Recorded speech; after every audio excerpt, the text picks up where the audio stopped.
Council President, council members, participants realize. Good. Thank you, and good afternoon. We're going to get started now. We will now reconvene this morning's hearing.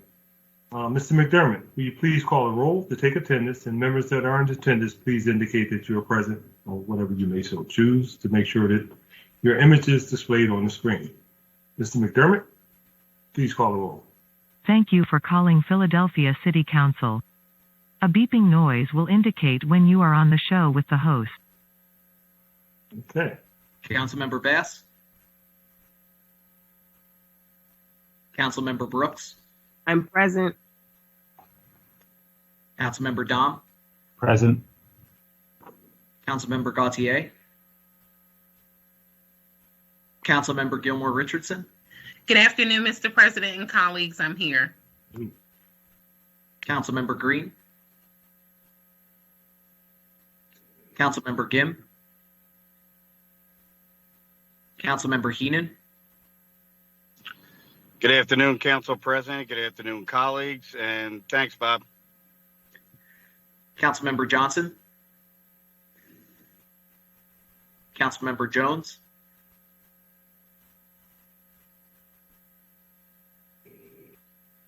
Councilmember O'Neill.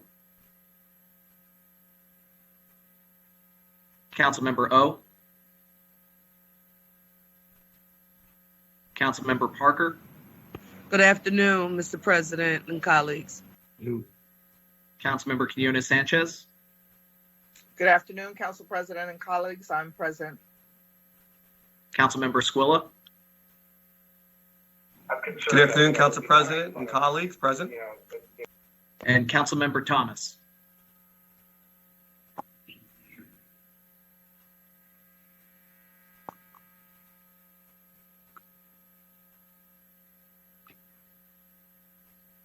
Councilmember Thomas.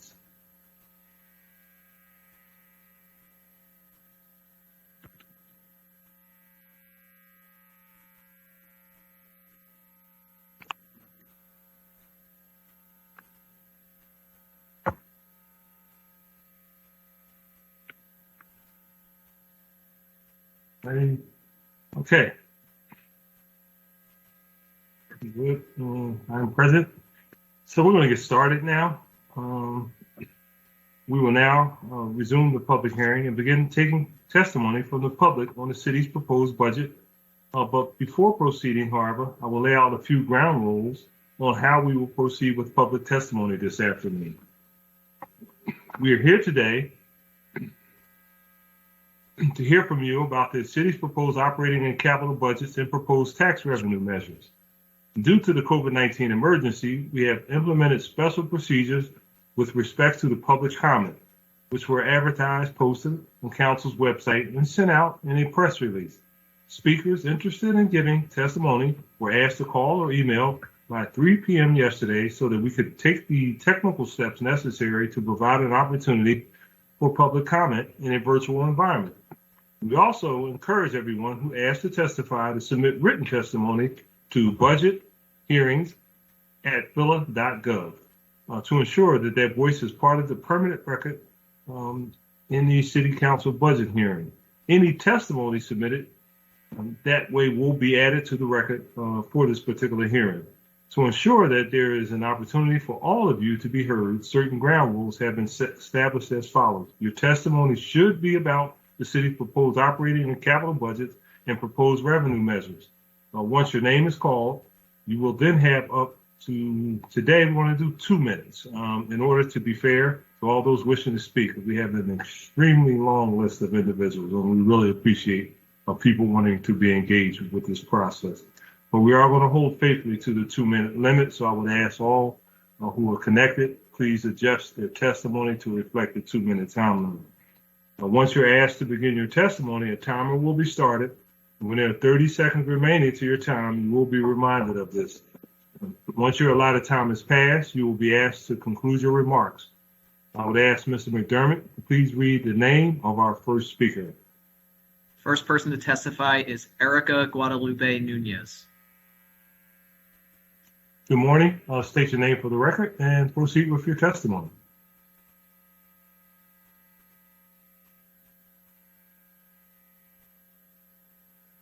Good afternoon.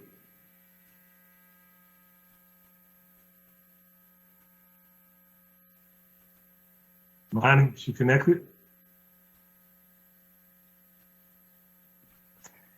No, that person is not on the line. Okay. Next name. Next person to testify is Ken Hurd. Good afternoon. State your name for the record, please, and proceed with your testimony.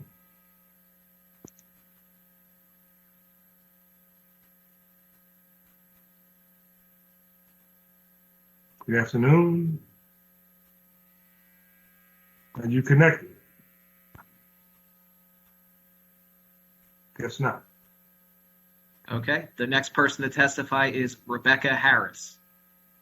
Good afternoon. State your name for the record and please proceed with your testimony.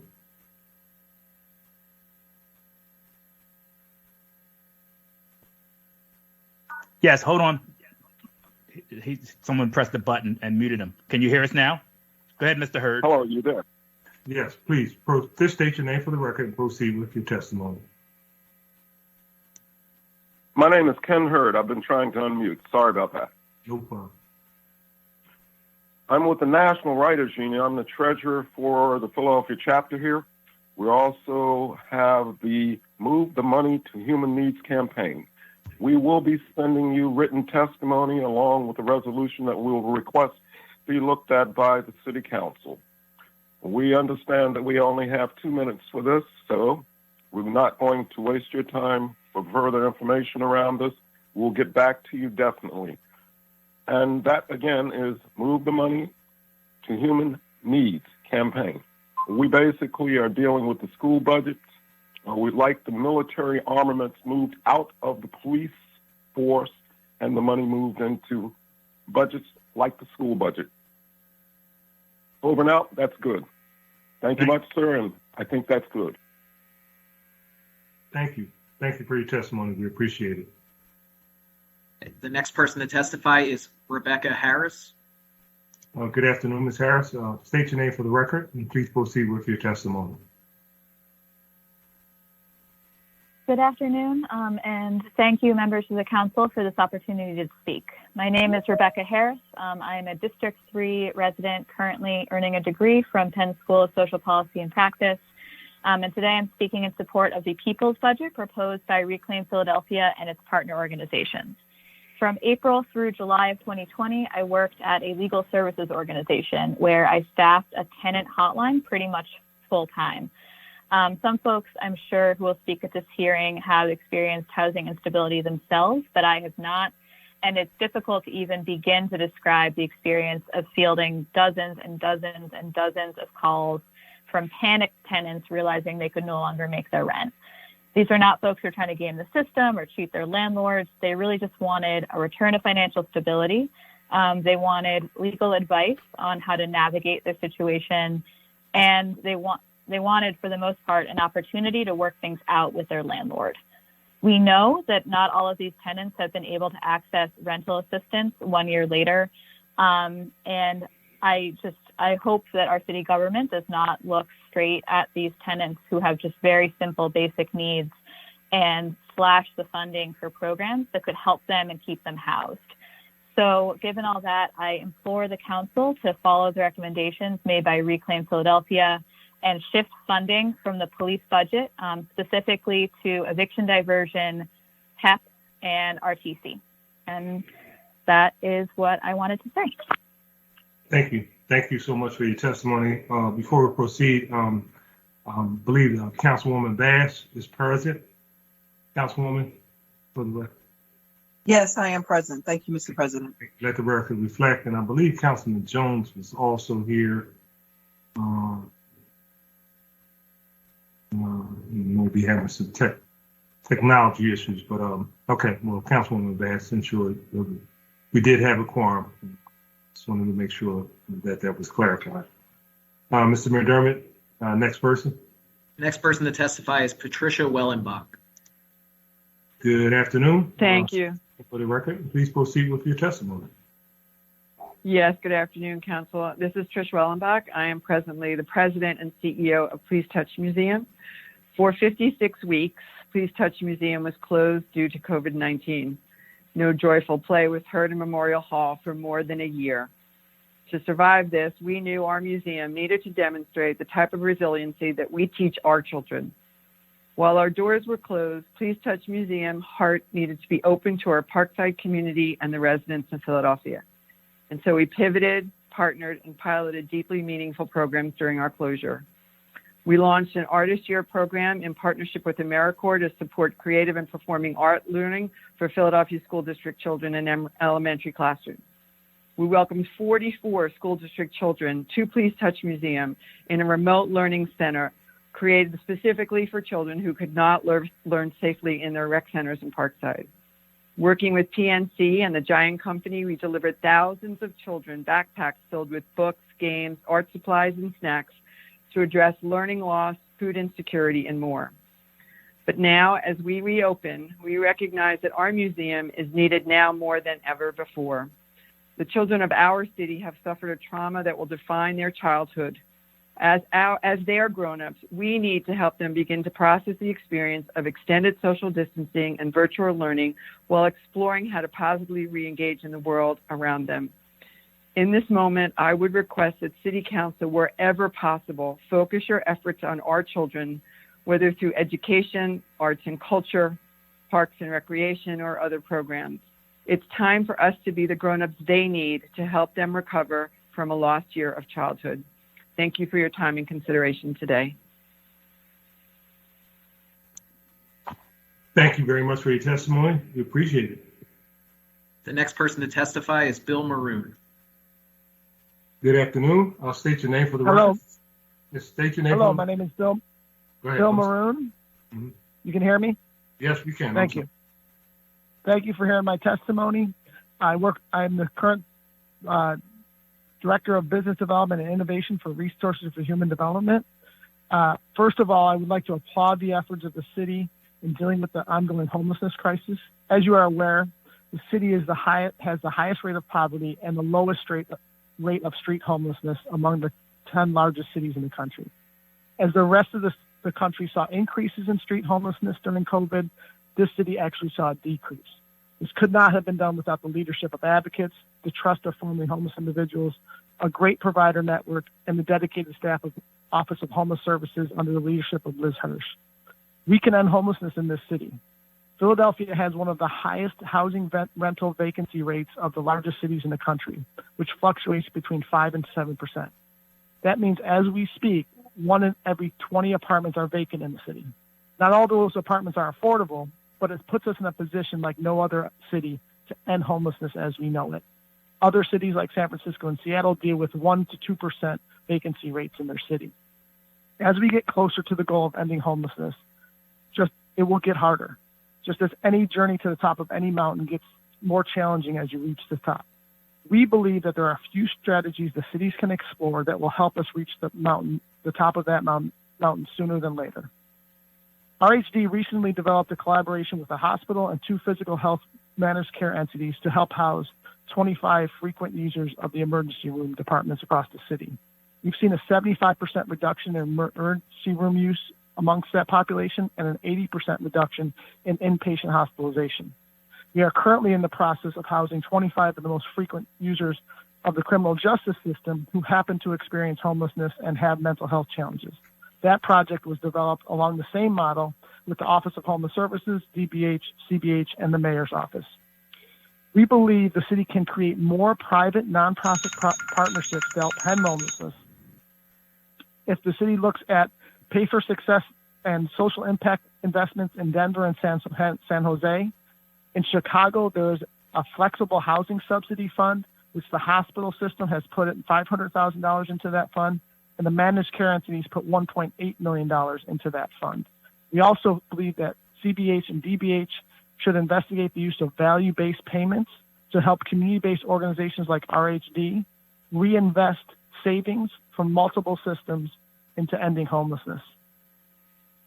We understand that Medicaid is the 4th largest government expense, and right now Medicaid cannot be used to directly house homeless individuals. However, there are indirect ways by the use of value-based payments, social impact bonds, and flexible housing subsidy fund that will help use Medicaid funds to indirectly pay for housing.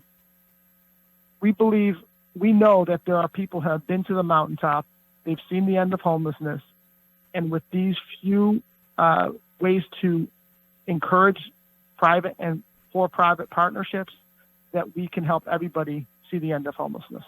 Thank you. Thank you. Thank you so much for your testimony. Appreciate it.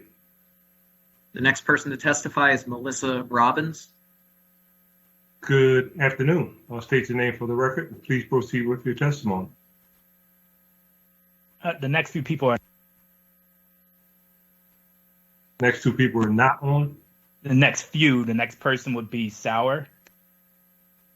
Rick Sauer. Good afternoon. State your name for the record. Just state your name for the record and proceed with your testimony. Good afternoon, and thank you for the opportunity to testify. My name is Rick Sauer, and I'm the Executive Director of the Philadelphia Association of Community Development Corporations. PACC has funding requests to City Council in 4 areas regarding the Mayor's proposed FY22 budget. The first is the Housing Trust Fund. We know that even before the pandemic, Philadelphia faced an affordable housing crisis on many fronts. And this is something City Council is well aware of, and we thank you for your leadership in recent years.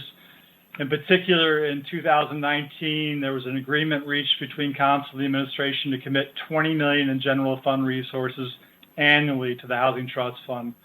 Last year, when the Mayor proposed zeroing out this commitment, it was City Council who stepped up to make sure that the full $20 million was appropriated. This year, the Mayor has only proposed $6.86 million in general fund resources for the trust fund, and so we're again asking City Council to step up and fully appropriate the promised $20 million. Secondly, small businesses and commercial corridors. We know that our city's small businesses and corridors were some of the hardest hit victims of the pandemic, and now we need to support them. They're our lifeblood in the city where we access goods and services and go for enjoyment, but they need to be clean, safe, and attractive. And that's why we're calling for the restoration of general fund funding for the storefront improvement program, business security camera program, and in-store program to their pre-pandemic level of $1.825 million. Allocate an additional $1.6 million to the PHL Taking Care of Business cleaning program, and an additional $1 million for technical assistance to small businesses. Thirdly, the Philadelphia Land Bank is a critical tool to get vacant properties back into productive use. The Mayor's proposal to not just deprioritize the land bank, but to completely zero out funding for it when the city is about to make major investments in neighborhood development makes no sense whatsoever. So we urge Council to restore the full $6 million for land bank operations and acquisition of properties. And then finally, nonprofit capacity building. Any effort to deliver relief to keep people housed, help businesses survive, and other critical services requires a strong network of community-based nonprofits. We urge Council to make targeted investments to enable nonprofits to respond to the impact of the pandemic, including allocating an additional $1 million for housing counselors to keep homeowners and tenants in their homes, $1 million for commercial corridor managers through the Targeted Corridor Management Program to assist small businesses and strengthen corridors, and $500,000 for training and technical assistance to build their capacity. Given the $1.4 billion in direct federal relief the city is receiving, we know we can find a way to restore this critical funding to the city's FY22 operating budget to create a more equitable Philadelphia. Thank you. Thank you so much for your testimony. We appreciate it. The next person to testify is Paul Steinke. Good afternoon. Please state your name for the record and proceed with your testimony. Good afternoon. Paul Steinke, Preservation Alliance for Greater Philadelphia. Thank you for the opportunity to speak to you all today. We are asking City Council to allocate enough funding to increase Philadelphia Historical Commission staffing to 12 employees. As Philadelphians, we're proud that our city is revered as the most historic city in the nation. The Philadelphia Historical Commission, which is now part of the Department of Planning and Development, is one of the nation's oldest, founded in 1955. but the Historical Commission has barely enough staff to oversee the existing Philadelphia Register of Historic Places, let alone to proactively identify and protect vulnerable resources in our historic city. Currently, with only 7 employees, the Historical Commission staff is smaller than that in peer cities on both an absolute and per capita basis. Cities like New Orleans, San Antonio, and even Phoenix have larger budgets and more staff for their commissions than Philadelphia does. What does this mean in practical terms for our city? It means that neighborhood after neighborhood has been scarred by the demolition of 200-year-old houses, beautiful old churches, former factories, and other buildings that could have been preserved, restored, and repurposed. These demolitions have created much anguish among neighbors and robbed neighborhoods of the beautiful and well-built structures that uniquely define them. Councilman Squilla has been a leader in historic preservation since he served on Mayor Kenny's Historic Preservation Task Force. Also, Councilman Jones and Councilman Johnson have taken recent action to protect history in their districts. Councilman Jones helped create the Ridge Avenue Thematic Historic District in 2018, and Councilman Johnson is currently taking action to help create the Christian Street Doctors Row Historic District, which will become the city's first historic district based primarily on the history of Black Philadelphians. More funding would enable increased historic protections in neighborhoods like Frankford, Tacony, Penn Knox in Germantown, East Oak Lane, and Fern Rock. This would cost a little more than $300,000 to get the staff of the Historical Commission to 12 employees. We hope you will seriously consider our request. Thank you. Thank you so much for your testimony. We appreciate it. The next person to testify is Lola Khan. Good afternoon. I'll state your name for the record. Please proceed with your testimony. Yes, good afternoon, Council. My name is Lola Khan. Good afternoon, gentlemen and women. I am calling, I'm a resident of Philadelphia, born and raised, and I'm calling in support of Bill 210322. I'm calling that in support of that bill and that Council really thinks about this bill and the ongoing gun violence that is taking over our city of Philadelphia, and that they a lot of this money, $100 million, I believe, to the stopping the gun violence and to appropriating it for the children of Philadelphia just to stop this violence. We really need Council to be on this and to be on top of it, because the city is in turmoil, and as a lifelong resident, this is sad, and it is very hurtful and harmful to see. So I really would like the Council to really think about what your jobs are, and it is to represent the citizens of Philadelphia. And we are asking you to pass this bill 210322, and to also, with all the budget money that's coming in, to really allocate the money to where it needs to be. Where it needs to be with the citizens of Philadelphia who are really in trouble with mortgages and with the rental crisis that is going on and the homelessness. So that's all I have to say, but I really want the people of the Council to really, really think about what is going on in the city and how the people that you represent in this city are hurting. And people are really in dire straits. And we really need you to really, really, really get down to business and take this seriously and do what you have to do to turn the city around. Thank you. Thank you very much for your testimony. We appreciate it. The next person to testify is Kim Fuller. Good afternoon. I'll state your name for the record, and please proceed with your testimony. The next 2 people are not on the line. Thank you. The next person to testify is Abriana Morgan. Good afternoon. State your name for the record. Please proceed with your testimony. Hello. My name is Abriana Morgan. I live in West Philly near Carroll Park, and I'm a mass liberation organizer with Reclaim Philadelphia. Because I have survived the intersecting harms of racist policing, mass incarceration, and community divestment, I am committed to fighting for the abolition of the carceral system. And I know that what caused most of the violence in my home and in my communities growing up was directly tied to poverty. From my dad laying hands on my mom when he didn't know how he would keep us housed or keep us fed. From my brother laying hands on me and my sisters when we were struggling to stay housed and sleeping on couches and floors of whoever would take us in.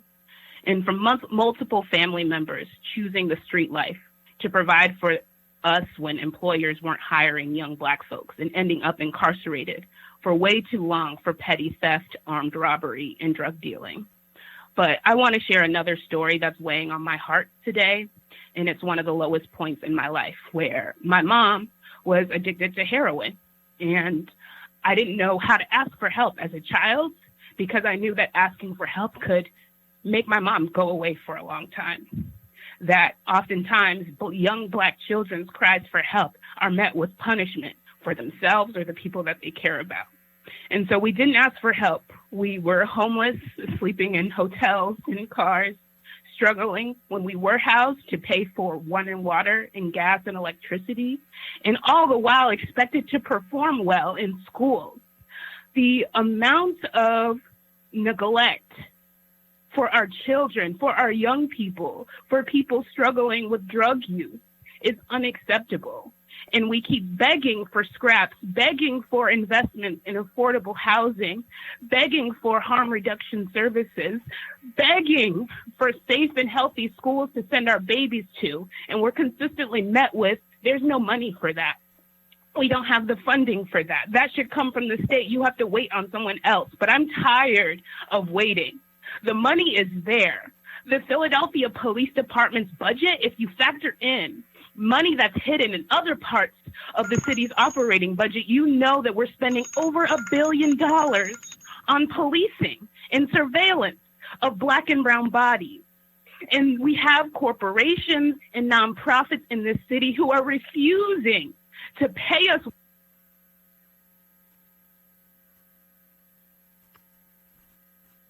Ma'am? Okay, sounds like she got disconnected. I think she dropped off. Pardon? Mr. McDermott? The next person to testify is Priscilla Walker. Good afternoon. I'll state your name for the record. Please proceed with your testimony. The next two people are not on the line. The next person to testify is Laura Rodriguez. Good afternoon. I'll state your name for the record. Please proceed with your testimony. Hi, good afternoon. Can you hear me? Yes, we can. Hi, good afternoon, Council President and members. My name is Laura Rodriguez, and I am representing Community Legal Services of Philadelphia. I am testifying in regard to Bill 210322 to urge City Council to increase funding for the Office of Worker Protections. CLS's employment unit advocates for low-income, underrepresented Philadelphia workers. We represent workers who have had their hard-earned wages stolen by employers, workers who were illegally denied sick leave during the pandemic, and workers who were retaliated against for raising COVID safety concerns or trying to assert other legal rights. Our representation includes referring them to the Office of Worker Protections and helping them understand their investigation and enforcement process. We are concerned that the lack of resources within the Office of Worker Protections is undermining workers' ability to bring complaints and for the city to get results for them. We have seen several cases where the Office of Worker Compliance determines that employers have violated the law and issues determinations, but employers still refuse to pay the wages they owe. Despite the Office of Worker Compliance's best efforts, some victims of wage theft have been waiting for 2 years or more to recover their wages, even after the office has issued a determination, because the office does not have a lawyer to enforce their own determinations in court. Philadelphia has enacted some of the most progressive labor laws in the country in recent years. However, passing laws is not the same as guaranteeing compliance. Therefore, the recommendation we make here today is for the budget allocated to the Office of Worker Protections to be increased, in part so that they can hire attorneys that will enforce the office's determinations in court and protect and prioritize our city workers. We are therefore asking for the city to strengthen the Office of Worker Protections by investing $1.65 million in the office. Only a significant investment like this will help the Office of Worker Protections guarantee enforcement of Philadelphia's labor laws, give confidence to our city's workforce about taking action if they experience workplace violations, and prevent employers from continuing to exploit this city's most vulnerable workers. Thank you. Thank you so much for your testimony. We appreciate it. The next person to testify is Harriet Williams. Good afternoon. Hello. Good afternoon. Good State your name for the afternoon. record. Proceed. Okay. I'm Harriet Williams. I live at 2401 Pennsylvania Avenue on the Parkway. I want to testify about a solution to a growing problem of reckless and illegal activities by drivers of motorized vehicles, which are a major problem in Philadelphia. They're endangering residents, and they're certainly diminishing everybody's quality of life. There are motorcycles racing on streets like Kelly Drive, the Parkway, JFK, Delaware Avenue, Belmont Avenue, Midvale Avenue. They're going very fast. They're going through traffic lights. They're endless. There are traffic issues and fatalities. Cars are drag racing without any regard for law or safety. It's resulted in several fatalities. Motorcycles, ATVs, and dirt bikes are surrounding cars, traveling in the wrong direction, going on sidewalks, and performing dangerous tricks. And they are motorcycles, very much ATVs and dirt bikes, are riding up the Art Museum steps right to the Rocky statue, and they're going to kill a tourist or two. All of these vehicles have modified the mufflers for maximum sound, which seriously erodes everyone's quality of life, and it's illegal. There are federal and state laws that make it illegal.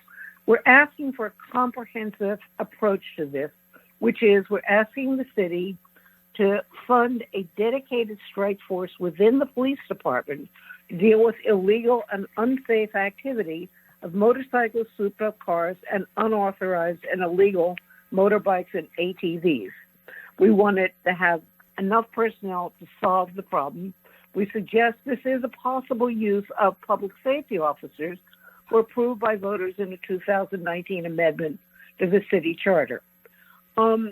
The task force needs to have enough resources for the current year. This is a growing nightmare. Couple of the things we believe they need to do is you need inspection teams to check to make sure that these motorcycles have legal mufflers. It's very easy to do.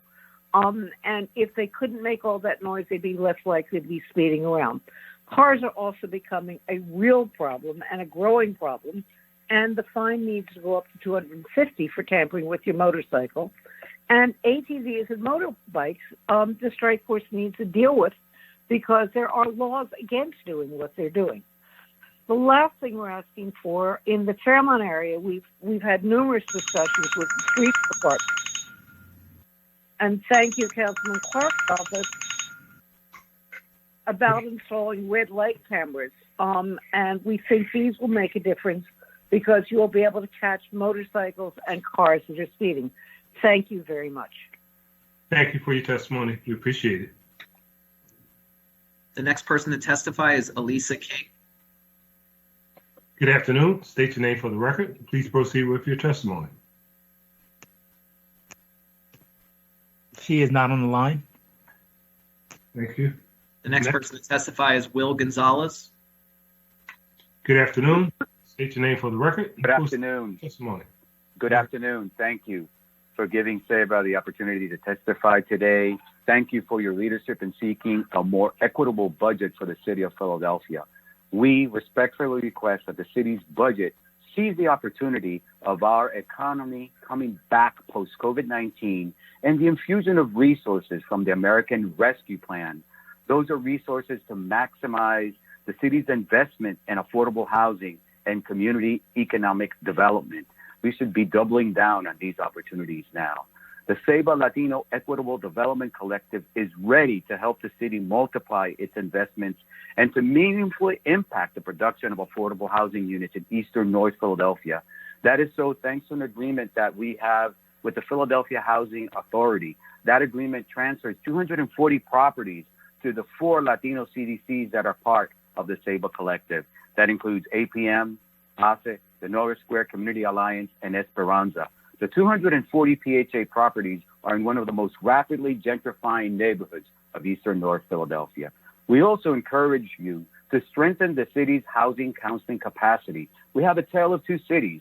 We have some low to moderate income families blessed with possibly buying their first home, thanks to some support that this budget includes. Yet at the same time, we have many of our families facing foreclosure, eviction, and urgent home repairs.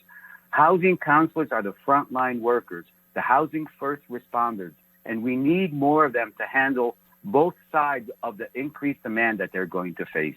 Without more housing counselors, the city will face a bottleneck in helping low to moderate income families access the help that is available to them through the American Rescue Plans and some of the things that this budget is providing. Please, let's not leave money on the table. Let's help these families.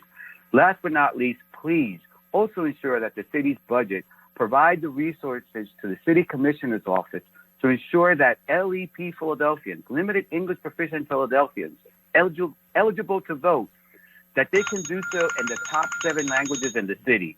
The relatively new voting machines have the capacity to do this. Thank you for your time and leadership. Thank you so much for your testimony. We appreciate it. The next person to testify is Maggie Mund. Good afternoon. State your name for the record, and please proceed with your testimony. Thank you very much. Maggie Mund here. I'm the president of the Center City Residents Association.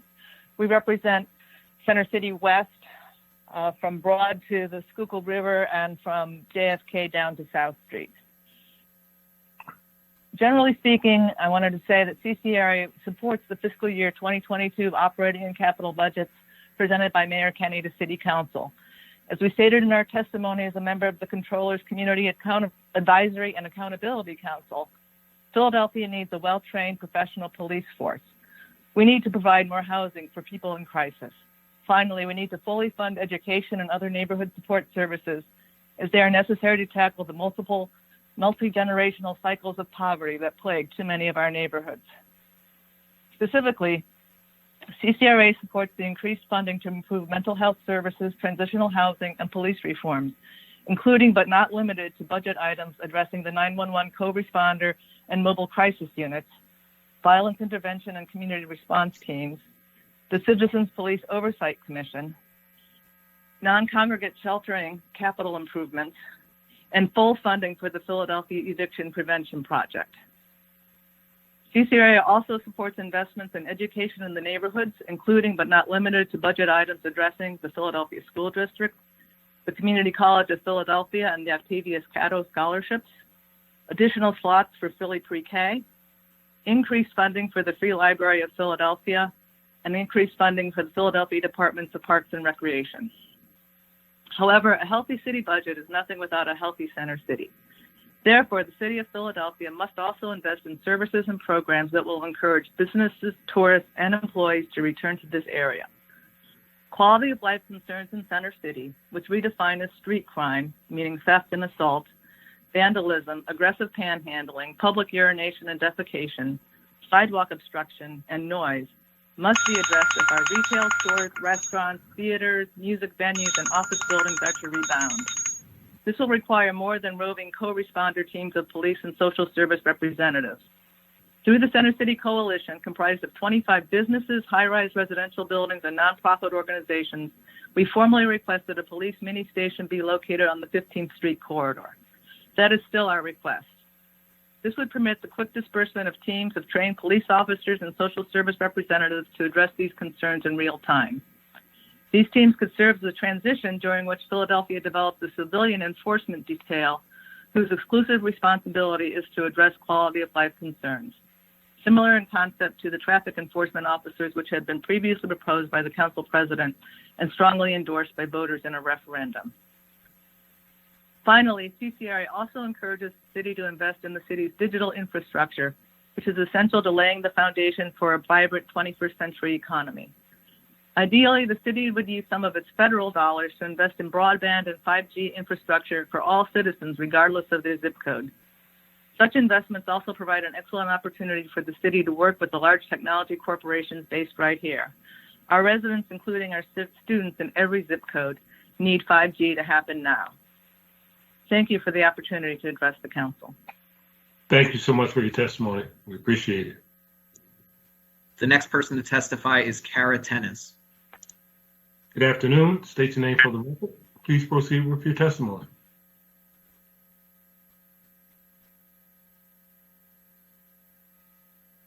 Kara Tennis. Yes. I'm Cara Tennis. I'm a volunteer with Reclaim Philadelphia. I grew up in the safe beauty of a white Philadelphia suburb and spent my first 62 years in a privileged bubble. I always had a beautiful home, good food, cars, vacations, private school, doctor visits, guitar and writing lessons, and later my parents had a black housekeeper. The benefits I was born into were fostered by decades of white affirmative action, such as the FHA, the GI Bill that put my dad through college, and many other government handouts for white people. My own 4 children were also raised in the ease and luxury of a world where challenges were simply the internal ones that any human might deal with, without the multiple traumas added on that come with poverty and over-policing. We never needed police or even thought about them, except that they directed traffic during school drop-off, or the time when one of my sons got drunk and suffered a head injury. For all of my children's growing up, I never once ever feared they might have a damaging interaction with police, nor did my friends and relatives have to worry about police. The violent harm that often happens to Black and brown people at the hands of Philadelphia cops acting with impunity violates the 5th and 14th Amendments to the Constitution. This is not in question, it's fact. Philadelphia has an absolute obligation to curb and redress this government-sponsored violence. Although I moved into the city in 2008, it wasn't until 5 years ago that I began a steep racial justice learning journey that continues today. Thankfully, it has brought me out of my ignorant mindset of advantage and entitlement and into a greater awareness of what life is like for so many people who look different than me and don't have a safety net of money, security, and freedom like I do. Coming out of a complacent mindset into greater awareness is humbling and disconcerting. If our city is to undo some of the harm caused by entrenched inequality, our budget will have to include bold changes that embrace the discomfort that comes with the courage of real justice. Specifically, no raise for the Philadelphia Police Department. City Council should cut that budget so we can invest in the needs that have been underfunded for too long. Also, please tax the rich. We're the poorest big city, and now with the pandemic, the gap between rich and poor is even more absurd. Please tax big corporations, real estate like Penn, and the super rich to bring our city to budget justice. And please put money into the services community members have been asking for. The only way out of our crises is to commit to a 10-year plan of investment in desperately needed neighborhood programs. Thank you. Thank you for your testimony. We appreciate it. The next person to testify is Sangha Sound. Good afternoon. State your name for the record, and please proceed with your testimony. Good afternoon. My name is Sangha Su, and I'm a junior at Central High School and a youth organizer at Viet Lead, an organization where we have strategized to fight for better school conditions and policies under the city of Philadelphia. For many of my brown and Black friends, the appearance and presence of police in the community frightens them. We have seen a worrisome rise in gun violence, but we've seen so many incidents where the police that are meant to serve our communities aren't de-escalating the conflict at all. They make it worse by going against them. What we need to do instead is address the root cause of the violence. Educating neighborhoods with programs that help us find ways to de-escalate the program, hiring thousands of people for permanent union jobs, providing dignified city services, investing in after-school programs and education is how we resolve gun violence, not with more violence. An argument can be made in which there could be better training for officers and a priority on de-escalation, but there's no point in that anymore. Trying to reform won't be enough to end the problems for Black and brown folks. Instead, the system awards them. Having the officers reform will ignore the root problem that policing is fundamentally flawed and racist. We need people who are trained in de-escalation and other skills that will implement restorative justice. In other words, safety doesn't exist when Black and brown people are compelled to interact and collide with a system of policing that sees them as dangerous criminals and not as people in our community. Policing is both damaging and costly. It drains taxpayers' money that could otherwise be redistributed to measures that would benefit our futures, like schools. There's an emphasis on how the youth plays an important role in the development of society. But where are we now? Even before the pandemic, the youth has been in a depressed state. There's no quality education, textbooks, policies, and curriculum. There are degrees, but no jobs. There are colleges, but no professional education. There are schools, but different education systems between the privileged and poor. There's a government, but it only works for the rich and powerful, as there's no proper policies as to how they can solve these issues. With that being said, I'd like to readdress our demands. We urgently need to address gun violence in our city, not with police, but with education and programs for our neighborhoods. Our communities need better mental health and addiction services. Mental health professionals who don't need to be sent with police. Because when our most vulnerable community members are supported, we're all supported. Thank you. Thank you for your testimony. We appreciate it. The next person to testify is Barbara Silsey. Good afternoon. State your name for the record. Please proceed with your testimony.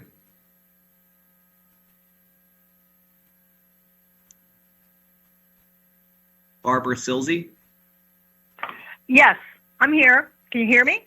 Yes, just state your name and proceed with your testimony. Great. Good afternoon. I'm Barbara Silsley, Executive Director of the Philadelphia Cultural Fund, and I'm speaking today to urge the city to fully restore, if not increase, funding to the Cultural Fund for fiscal year 22. The $2 million the mayor has proposed for PCF, an increase from the $1 million we received this year, is insufficient for a sector that breathes life into this city. That $2 million is a 41% cut from the $3.39 million we received for fiscal year 20. The 68% cut leveled on PCF this year resulted in the elimination of funding to over 140 arts organizations across the city and significantly reduced the grant amounts to the small and mid-sized groups that did receive a grant. Philly's arts organizations and artists were not on hiatus this year because of the pandemic. Despite devastating financial stress, every day, Philly's creators, arts educators, and other culture workers created spaces that provided joy, comfort, and sustenance during a year unlike any other. When this pandemic is behind us, the arts will play a critical role in the emotional and social recovery of our children and all of us. And it will be the arts that help Philadelphia once again attract visitors and their tax dollars back into our city. The arts aren't a problem to be solved with money. The arts are the answer. Simply put, the arts are a big reason why people visit Philadelphia, live in Philadelphia, and work in Philadelphia. For Philly to recover from COVID, the arts must be here, and the city, through a fully restored Philadelphia Cultural Fund, must be here for the arts. Thank you all. Thank you so much for your testimony. We appreciate it.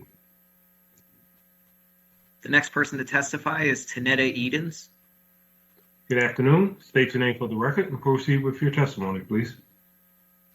Hi, my name is Tanetta Edens, and I'm a member of One Pennsylvania. I have been tuning into budget hearings. Philadelphia citizens are being cheated. Things like right to counsel and Office of Worker Protections have been created to alleviate the problems Philadelphia faces, but they are not fully funded as they should be. Right to counsel and Office of Worker Protections are just two examples of many examples of what should be funded to help Philadelphians. There's a reason why Black and brown workers and runners living in Philadelphia don't have properly funded programs that will make a difference in their lives. We're robbing our citizens by giving big tax break abatements to companies, whether it be 100% or 90%. Those taxes are greatly needed. The tax abatement was meant to be an incentive to create jobs, attract new companies, and improve existing businesses in the core of Center City Office District. The abatement has taken on a life of its own. It enables developers to push poor people from their neighborhoods in which they have spent their entire lives, while developers live rent-free in our city for 10 years each. And the developers own some of the blight in the city. Philadelphia's budgeting priorities are not aligned with what is needed to bring about positive change for Black and brown communities. We had a police oversight program that will hold police accountable, but it wasn't funded. Taxing the rich and powerful corporations that live here rent-free will fund programs for youth involvement, mental health, and reentry. The police department currently receives the bulk of the city's budget. Instead of funding reentry programs to give people a true chance at rehabilitation, funding has gone to things that help put Black and brown people on state roads. There's a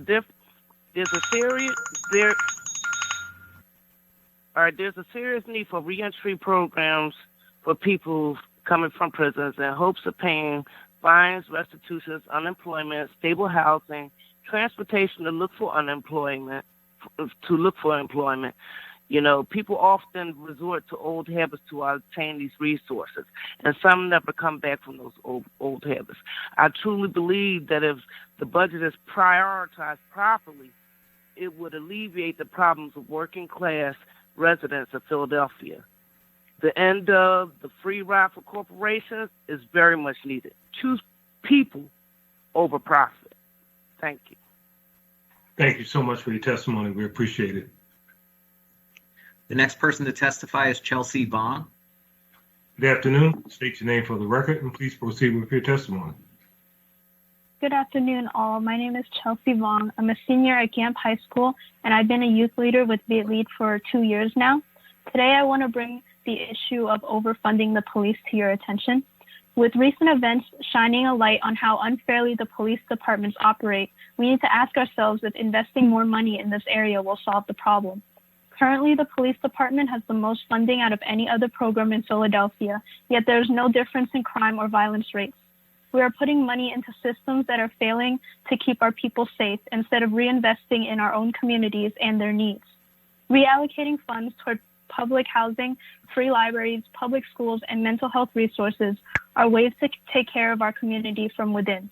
Mayor Kenney plans to direct 5 times more funds towards police and prisons than on public health in 2022. Shuffling more funds into the police department doesn't make any sense when realistically, the police aren't qualified to handle everything that is categorized as an emergency. We should be investing in trained professionals that specialize in handling different types of crises. COVID has exposed what the city prioritized and how little they care about the well-being of their residents. Mayor Kenney proposed tax cuts that will take millions away from homeless services, the health department, and Parks and Rec. Without the proper funds, we cannot afford to distribute COVID-19 vaccines.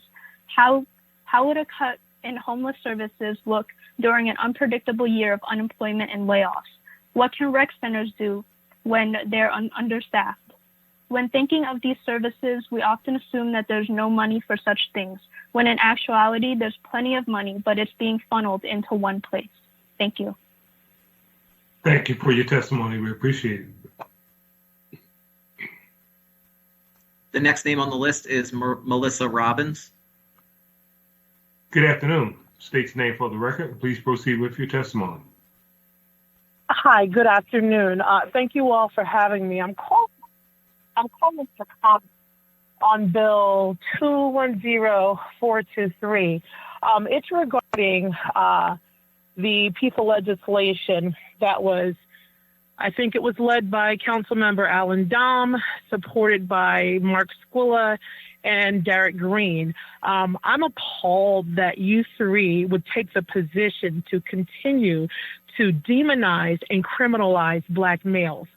In this city, we have bike lanes all over the place because certain white people moved into the city and decided that bike lanes were very important for their safety, and so we have bike lanes.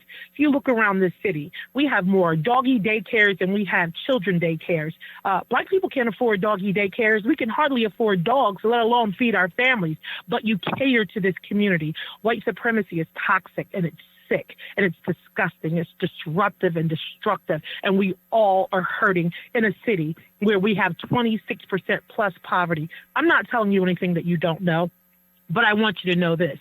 You know that our schools are underfunded. You know that our children don't have access to adequate playgrounds and recreation centers. You know what our rec centers look like. You know that our Black males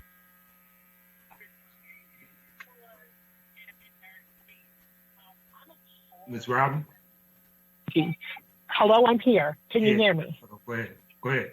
You know that if you take your time and your energy and your resources and invest them into an ATV park, you know these young black males will put down the guns. You know they will, because they'll be too occupied doing what they want to do, having fun, exerting their testosterone. White men, you've given yourself white privilege at every turn of the corner. You jump out of planes, you climb mountains, you go skateboarding, bodyboarding, windsurfing. You do whatever you want to do when you want to do it. But whenever a black male or a black person does something for fun, you find a way to criminalize it. Yeah, it's annoying to be in your bed at night and hear noise racing up and down the street.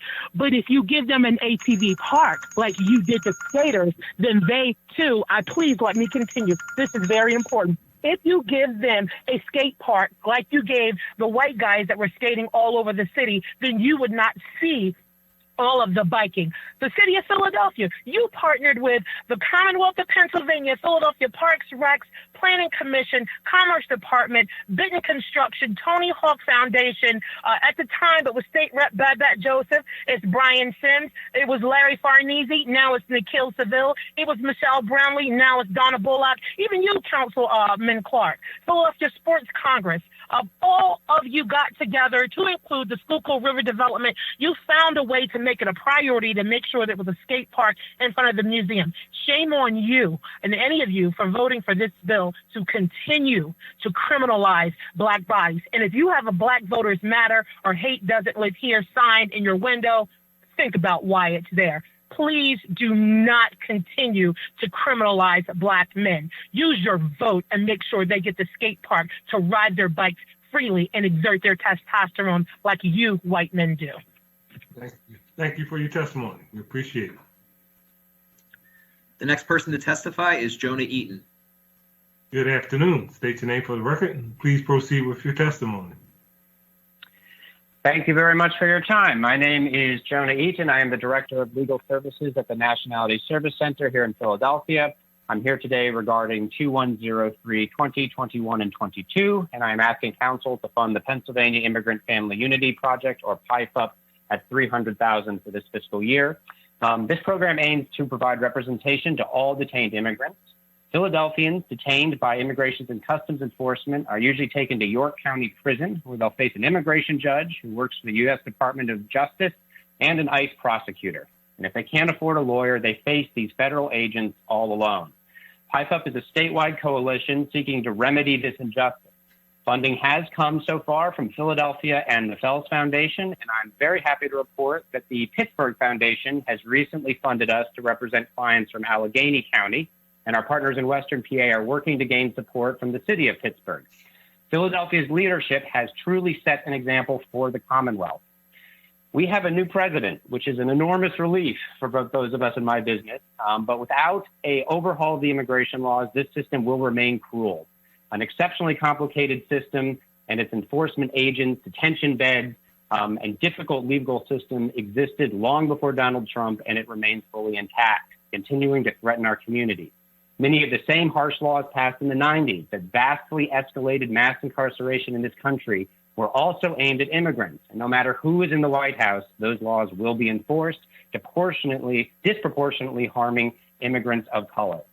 But I want to end it today on a happier note and talk about Mr. K. Recently, the subject of an article in the Inquirer. He came to Philadelphia in the 80s as a 4-year-old refugee of the Cambodian genocide. 20 years ago, he was arrested as a teenager for taking a joyride in an unlocked car. And in March 2020, ICE came to his home in Olney and arrested him, taking him to York County Prison and then to Texas, where he contracted COVID while in custody. While our attorneys fought for him in the Dallas Immigration Court, our partners at Viet Lead in Philadelphia sprang to action, organizing a pressure campaign to push for his release. The combination of community support and legal advocacy worked, and last month, Mr. K was released and returned to Philadelphia to be with his family. So we hope that Council will continue to help us grow this critical work in the next fiscal year. Thank you very much. Thank you for your testimony. We appreciate it. The next person to testify is Miranda Alexander. Good afternoon. My name is Miranda Alexander, Council President, Council members. and fellow arts and culture proponents. Thank you for having me today. As a Caribbean American, originally from Trinidad and Tobago, I'm the organizational leader and the founder and president of Caribbean Community in Philadelphia. I just want to tell you a little bit about us and how greatly we benefit from the Philadelphia Cultural Funds. We're a 3-year PCF grantee recipient, and it's made possible by you, the City of Philadelphia funders. We need the City of Philadelphia to fully refund and restore the $3 million plus, and I know Barbara talked about having even more than $3 million because we see the importance of tourism to Philadelphia. We see what has been happening. The growth before COVID-19 happened in Philadelphia, and we need more money for year-round cultural programming in Philadelphia. As an organization, I do Caribbean film screening. We want to propose more steel pan festivals and reggae fest, and even have a carnival on the Parkway, where New York, they have a revenue of $300 million for a carnival that's on the Parkway. We want to let you know a little bit about what we do. Each year during National Caribbean American Heritage Month in June, we're able to host our annual signature event, Caribbean Heritage Day at the Reading Terminal Market, because of this PCF funds that we get. The revitalization of the arts is also important to our mental health. Local Philadelphians are grappling with the effects of COVID-19 pandemic, deaths, and deep depression. NAMI, National Alliance on Mental Illness, declared institutional racism a public health crisis in 2020. So we, as Black and brown people of color, need the creative arts to be able to breathe. Creativity and innovation will allow us to breathe and be our true self again, to be healed, to be renewed, to be invigorated, and be revitalized. Thanks to all the council members and all those who are on the Arts and Culture Task Force. We thank you once more. Thank you. Thank you so much for your testimony. We appreciate it. The next person to testify is Adam Garber. Good afternoon. State your name for the record. Please proceed with your testimony. Thank you. My name is Adam Garber, and I'm the Executive Director of Ceasefire PA. We're the statewide gun violence prevention advocacy group, and I live in Point Breeze. I want to thank everyone on City Council today for all their work to address the gun violence crisis that has grown worse in the last year, and for Mayor Kinney for proposing additional funding for these programs that will reduce the violence. We're facing a slow-moving massacre, and it has worsened since March of 2020. The investment in the current budget proposal is a small down payment on what our communities need to staunch this bleeding. And those needs are varied from numerous programs council has talked about, from reopening recreation centers to school-based violence reduction programs. The challenge requires an investment of $100 million in such efforts. But I want to focus on one under-resourced program in the current budget proposal that, like many of the recent vaccination efforts, uses the community's own knowledge and connections to fight an epidemic. And that program is the Targeted Community Investment Grants, coordinated currently by the Office of Violence Prevention. Research consistently finds that these efforts that use community-based knowledge can have a sustained impact on reducing gun violence by adjusting programs to local needs and unique situations. They can shift norms and impact the long-term violence facing the city. Despite the value of such efforts, the mayor's proposed FY2022 budget only includes $1 million for this program. And while this represents a doubling of the previous year's investment, it does not come near meeting the demand for the program, where only 1 in 10 applications received funding. Up until today, those grants were also capped at $20,000, limiting the ability of the city to help local organizations build the necessary capacity and evaluation tools to apply for larger state or federal grant programs and scale up as they're successful. Today, the mayor's new announcement includes increasing that grant limit to $50,000, and I applaud that effort.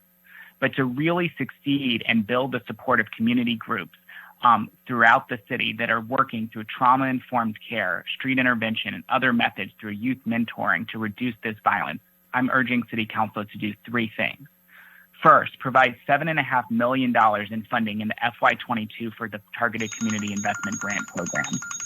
Second, increase the grant sizes permanently to $50,000 and consider scaling up even further based on successful programs. And lastly, assisting grantees by encouraging the Office of Violence Prevention or the city's health department to help support these efforts by creating program evaluation and program design metrics that will allow us to evaluate the effectiveness of these investments. Our community is our strength. It's the way out of the violence. And if we recognize that and invest in the community, we can save a generation of children from gun violence. Thanks for all you're doing to address this problem. Thank you for your testimony. We appreciate it. The next person to testify is Suzette Ortiz. Yes, hello, council members. Good afternoon, council members. My name is Suzette Ortiz. I want to thank you for allowing me to testify to you this afternoon under the resolution number 210322, as we all unite to advocate for the full restoration of Philadelphia Cultural Fund support for the arts. I proudly represent AMLA Music School at Esperanza. I serve as the artistic and music director. We're a very small nonprofit organization that brings art through music education and Latin culture to young people in the Hunting Park neighborhood of the North Philadelphia. Over 100 children learn music and play instruments through music lessons, and approximately 1,500 youth and adults participate in AMLA Latin music presentations and workshops in a given year. During this past year, we offer virtual free group classes and a summer program in our community. And while our city, like the rest of the country, dealt with the pandemic, we immerse ourselves in the sounds and influence of African roots musical traditions and explore its influences in Latin music. Our programs provided a vital channel for connection, expression, and inspiration during this very difficult period. A time that has been especially challenging for Black and Brown youth and their families in our community. We also engage our young people in conversations about responsibilities and human beings as musicians to social justice. As one student eloquently told us, our words are not enough. We must act. We're grateful for the funders who maintain their support and guidance through this challenging time. A young student shared with her teacher, "I'm not sure that I would have done it if I didn't have music at this time." Today, we advocate for reinstatement of the Philadelphia Cultural Fund. You see, this funding allows us to offer high-quality music education and cultural programming for our community. Therefore, on behalf of the AMLA Esperanza community we serve, I ask you respectfully to fully restore the Philadelphia Cultural Fund for the arts to at least $3 million. To all councilmen, I respectfully submit our thanks for your continued dedication and service. Thank you. Thank you for your testimony. We appreciate it. The next person to testify is Stanley Shapiro. Good afternoon. State your name for the record. Please proceed with your testimony. Hi, my name is Stan Shapiro. I'm Vice Chair of Philadelphia Neighborhood Networks. We've heard a lot in recent years about budgets being moral documents, expressing our values through our spending and tax choices. But where's the morality in the mayor's proposal to cut taxes on the rich next year while cutting essential programs? There is none. His budget would literally pick the pockets of the poor to fill the wallets of the wealthy. And it would damage poor folks and people of color by not only moving dollars from their pockets, but from services that provide them with vitally needed support. The mayor's proposal is both morally indefensible and the opposite of what the city really needs. Cutting taxes doesn't lift all boats, in Ronald Reagan's infamous words. It only lifts all yachts. Franklin Roosevelt didn't end the Great Depression by providing more and better yachts for the rich. He spent dollars specifically targeted to putting people back to work. Barack Obama did the same. President Biden is doing the same now. Philly tax proponents say that what may not work at the national level should still succeed in Philly. That's because Philly taxes are somewhat higher than those of some competitive jurisdictions. Well, guess what's lower than in New Jersey, Delaware, Ohio, and New York? Our minimum wage. If we merely increase the minimum wage to $15 an hour, that would immediately lift tens of thousands out of poverty without waiting for the supposed trickle-down effects of tax cuts for the rich. And the city could directly hire hundreds of community people to build up services in communities of need. Tax cuts have already been tried as a solution to poverty in our city. Since 1995, the gross receipts tax has been cut 56%, the resident wage tax by 22%, and the net income tax by 4.6%. Meanwhile, poverty in Philly has soared, leaving us the poorest of the 10 biggest cities in America, well ahead of second place Houston, and at more than 3 times the rate of 10th place San Jose. There were 65,000 more Philadelphians in poverty in 2017 than in 2000. What we need is more revenue, not less, and it should come from big business and the wealthy. That means reversing the decades-long plunge in the gross receipts tax, imposition of a strong pilot regime on big nonprofits, full and immediate abolition of the tax abatement program, and restoration of the personal property tax. We should also have our own public bank to provide the financial power to neighborhoods that can end redlining. And of course, we need to move large amounts of the funding thrown at policing, which has had no positive result. Let's just do what's just with next year's spending and tax program. It happens to also be the only way we can lift the lives of tens of thousands of desperate people in our city. Thank you very much for your time today. Thank you for your testimony. We appreciate it. The next person to testify is Terry Fox. Good afternoon. State your name for the record. Please proceed with your testimony. I am Terry Fox, Director of Philadelphia Dance Project and a member of the 2021 Arts and Culture Task Force. As the budget hearings wind down this week, you have a special opportunity now with the largesse of federal stimulus monies to make arts and culture a priority. You already know that the creative sector provides many social and economic benefits to our community. For example, economically, for every $1 invested in arts and culture, there is a $3,000 direct return to the city revenues. Just imagine the return if the city shaved only 1% of its total budget. You could invest $60 million in the Philadelphia Cultural Fund, as well as put artists to work in our schools, recreation centers, and other neighborhood hubs. Other large cities are able to do this. San Francisco, New York, and Chicago appropriate $60 million and upwards in support. Even Tulsa and Pittsburgh fund artists at 4 times Philly's level. Why is it that you, the mayor and council, think supporting upkeep at the Philadelphia Art Museum and the Mann Center and providing security along the Parkway is adequate arts and culture support? Is it just to keep those attractions for tourists? 2, not one, city tourist agencies receive more than enough of city funding. But artists and small budget arts organizations that support and connect arts and culture to our neighborhoods and audiences are not considered.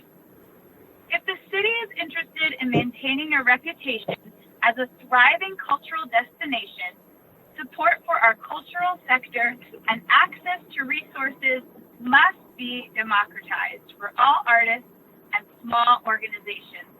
And the Philadelphia Cultural Fund does just that. For more doable and realistic action steps for increasing support to arts and culture, refer to the recent findings of the Philadelphia and Culture Task Force, generated out of Councilman Thomas's office. The arts, culture, and creative economy needs your support now. Thank you. Thank you for your testimony. We appreciate it. The next person to testify is Judith Robinson. State your name for the record and please proceed with your testimony. Yes, good afternoon. Queen Judith Robinson, here to testify on Bill 210320. According to all statistics, pre-COVID, post-COVID, Black people in the city have been catching hell murder and mayhem. Such a shame. Black women, 70% of Philadelphia yearly evictions. Now here we are, ready to divvy up $1.4 billion, okay? Let's deal with the people most impacted. Let's be bold. Let's talk about health, education, and welfare, general welfare. Yeah, that would include arts, culture, and tourism. Teach our children how to support themselves, okay? Our city is horrible, filthy. We can create jobs and opportunities by using sanitation in a more efficient and effective way. Police department, all POW centers and all parks and recreation centers should be open. I'm going to follow up this because I don't have time with a program from out of Parks and Recreation in our history called Human Renewal Program. I understand that was a powerful program that helped a lot of people. But as it relates to the police department, all that money, yeah, more money than any other department. I don't say that other word. I say reallocate. Reallocate to all of our POW centers. We would like sanitation police back, okay, and residency and beat cops. We could do better. We could do better with our department and focusing their attention on prevention, not the bully. Parks and recs. As we amplify the parks, I love it, but we need to deal with more recs, okay, where black children can get some decent programming throughout our city and get off these streets. We want safe, preventive programming of all kinds in every rec center. There's no way we shouldn't do that. And I want to say ashe to that sister who spoke before. We can't seem to recognize anything as it relates to black people in this town. You're like, you don't want to speak up for black people, so the sisters have to come out and do it. I'd be damned. So I'm going to respectfully say that we need more sweep officers. Maybe we should put PPA, the parking authority, behind these short dumpers to get these fines moving. That's money that could be flowing into our city. And as it relates to everything, economic development, from arts, parks, everything can be amplified where money can be flowing to our youth from internships,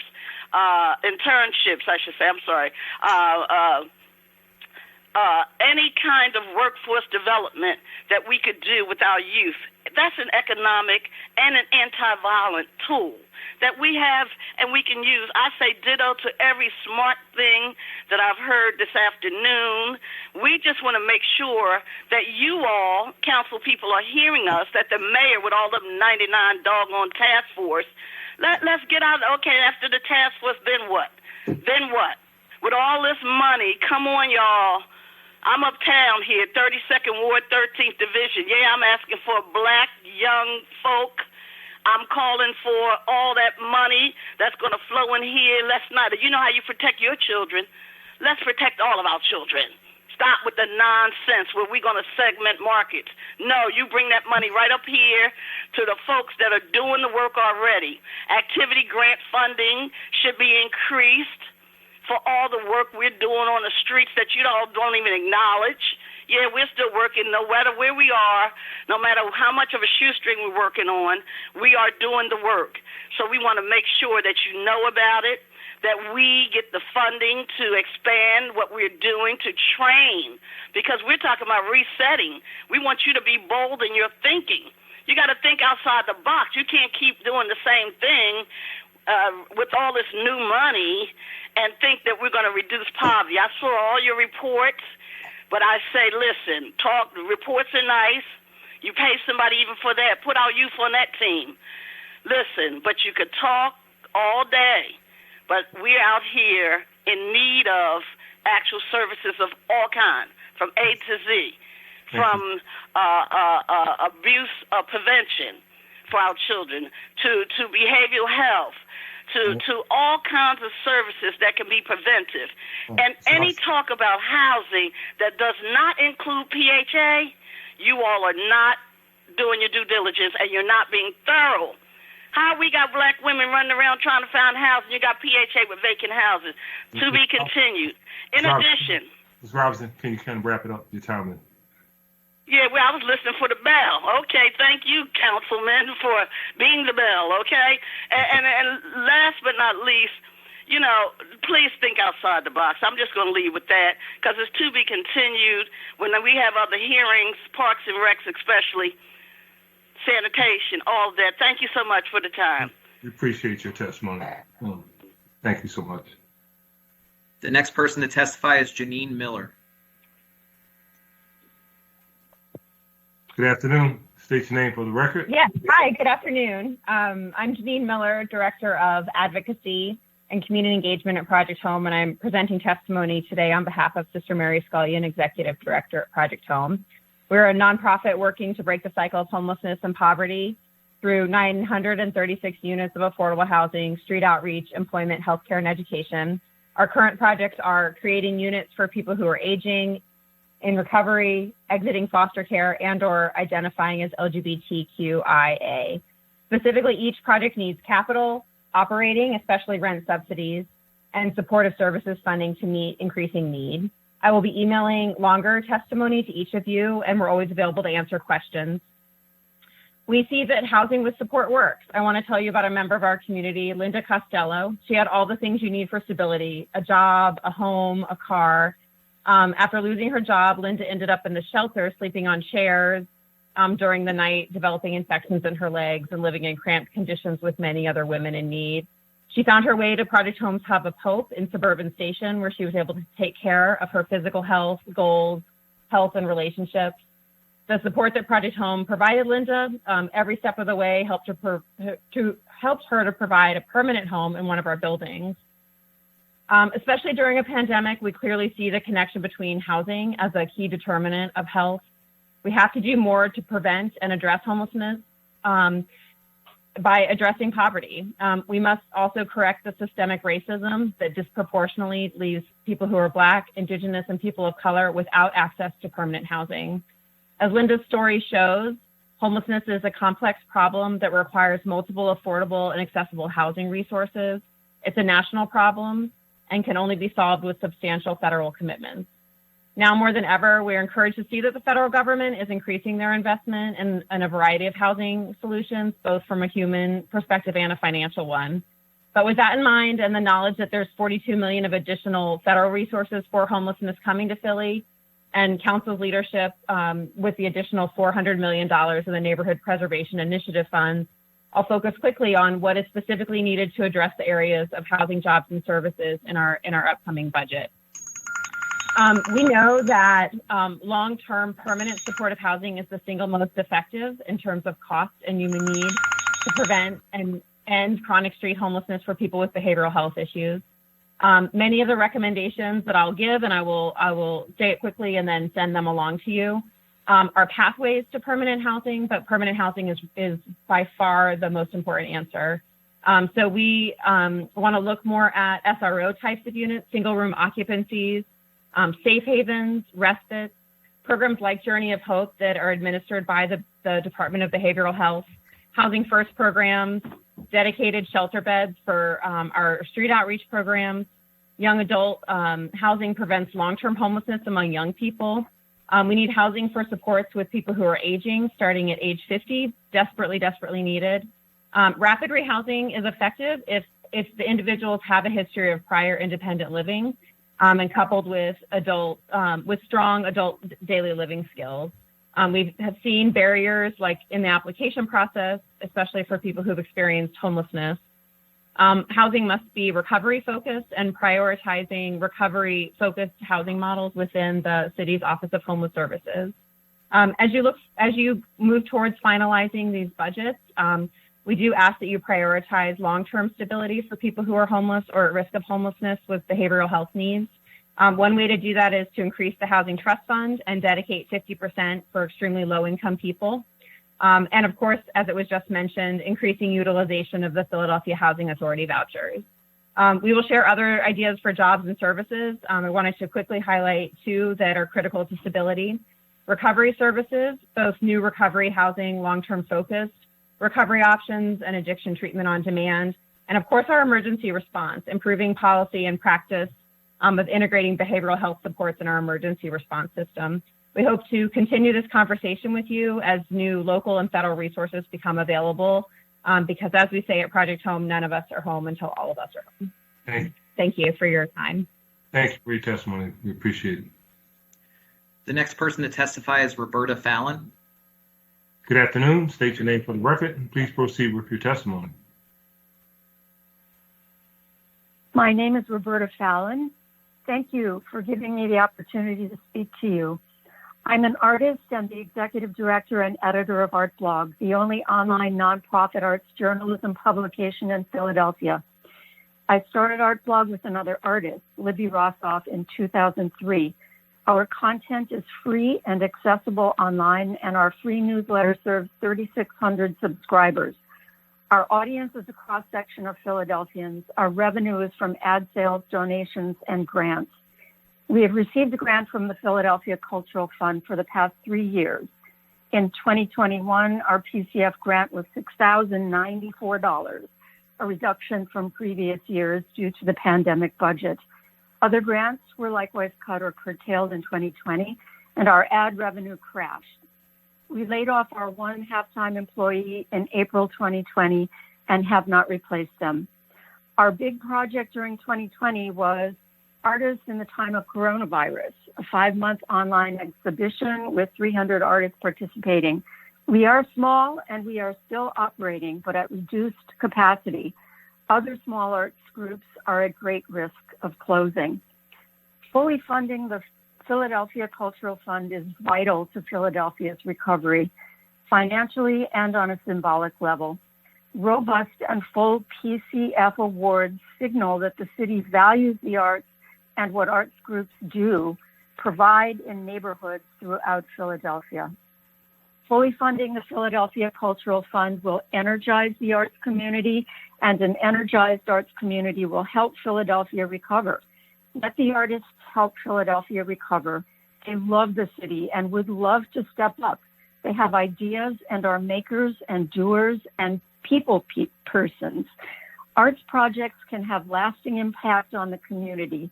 Increasing funding for the Philadelphia Cultural Fund to at least the pre-pandemic level of $3.4 million and hopefully more will help artists help Philadelphia recover. Thank you. Thank you for your testimony. We appreciate it. The next person to testify is Stephen Valero. Good afternoon. State your name for the record, please, and proceed with your testimony. Good afternoon. My name is Stephen Valero, and I'm a staff attorney with the Legal Clinic for the Disabled here in Philadelphia. I'm here to ask you to maintain funding for programs that keep people safe and in their homes. Specifically, I'm urging council to fund eviction prevention funding for legal services at $3 million this coming fiscal year, and to take the first step in funding implementation of right to counsel for tenants in eviction hearings. While rental assistance and laws like the Emergency Housing Protection Act have been successful, many people still fall through the cracks, especially people with disabilities. Many of our clients are on fixed incomes that did not fluctuate because of the pandemic, but faced evictions regardless because of disputes about repairs, termination of their leases, or directly because of their disabilities. For example, a landlord refusing to engage with a tenant who has mental health disabilities, or a landlord refusing to accommodate a home for a tenant's needs. In both cases, evictions were needlessly filed and difficult for the tenant to understand.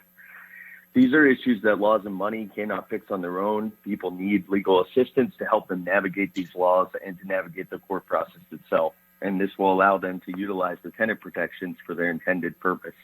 The Philadelphia Eviction Prevention Project, or PEP, was created by City Council because he recognized evictions and poverty as pervasive problems that go hand in hand. Fortunately, the budget is cutting PEP in half, gutting representation of and support for renters facing eviction. PEP has been incredibly successful. 95% of tenants helped by PEP have successful outcomes. They are more likely to win their cases, avoid default judgments, and enter into agreements that avoid disruptive displacement. By funding PEP, you allow us to continue to improve eviction outcomes, and by funding right to counsel, you can make these outcomes a reality for all renters facing evictions. Now is the time to be investing in safe, stable, and affordable housing for tenants. It is definitely not the time to be cutting it. Preventing eviction saves lives and stabilizes our communities. Thank you for the opportunity to testify. Thank you so much for your testimony. We appreciate it. The next person to speak is Kadim Mori. Good afternoon. Good afternoon. My name is Kadim Morris. I'm a staff attorney in the Housing Unit of Community Legal Services of Philadelphia. I serve as one of the lawyers of the day providing same-day legal representation to vulnerable Philadelphians in municipal court. Thank you for the opportunity to testify today on the current budget proposal. Each year, approximately 20,000 Philadelphians face the adverse effects of evictions. According to the Reinvestment Fund and the city's assessment of fair housing, eviction rates are highest in Philadelphia's poor and predominantly Black neighborhoods and disproportionately impacts poor communities of color. The COVID-19 pandemic has altered all of our lives significantly.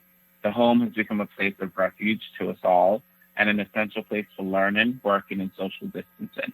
Beyond the damage to individuals and families who are thrust into poverty and homelessness, evictions and forced displacements unravel the fabric of our community, helping to ensure that neighbors remain strangers and that the collective power of civic engagement remains on tap. In 2017, the city heard the demands of some of its most vulnerable residents for equal access to justice in eviction court and created the Eviction Prevention Project, which was launched in January of 2018 with $500,000 of funding and currently has $1.8 million of funding. PEP is a collaboration of 6 outstanding nonprofits: Community Legal Services, Philadelphia VIP, Legal Clinic for the Disabled, Senior Law, Turn, and Clarify.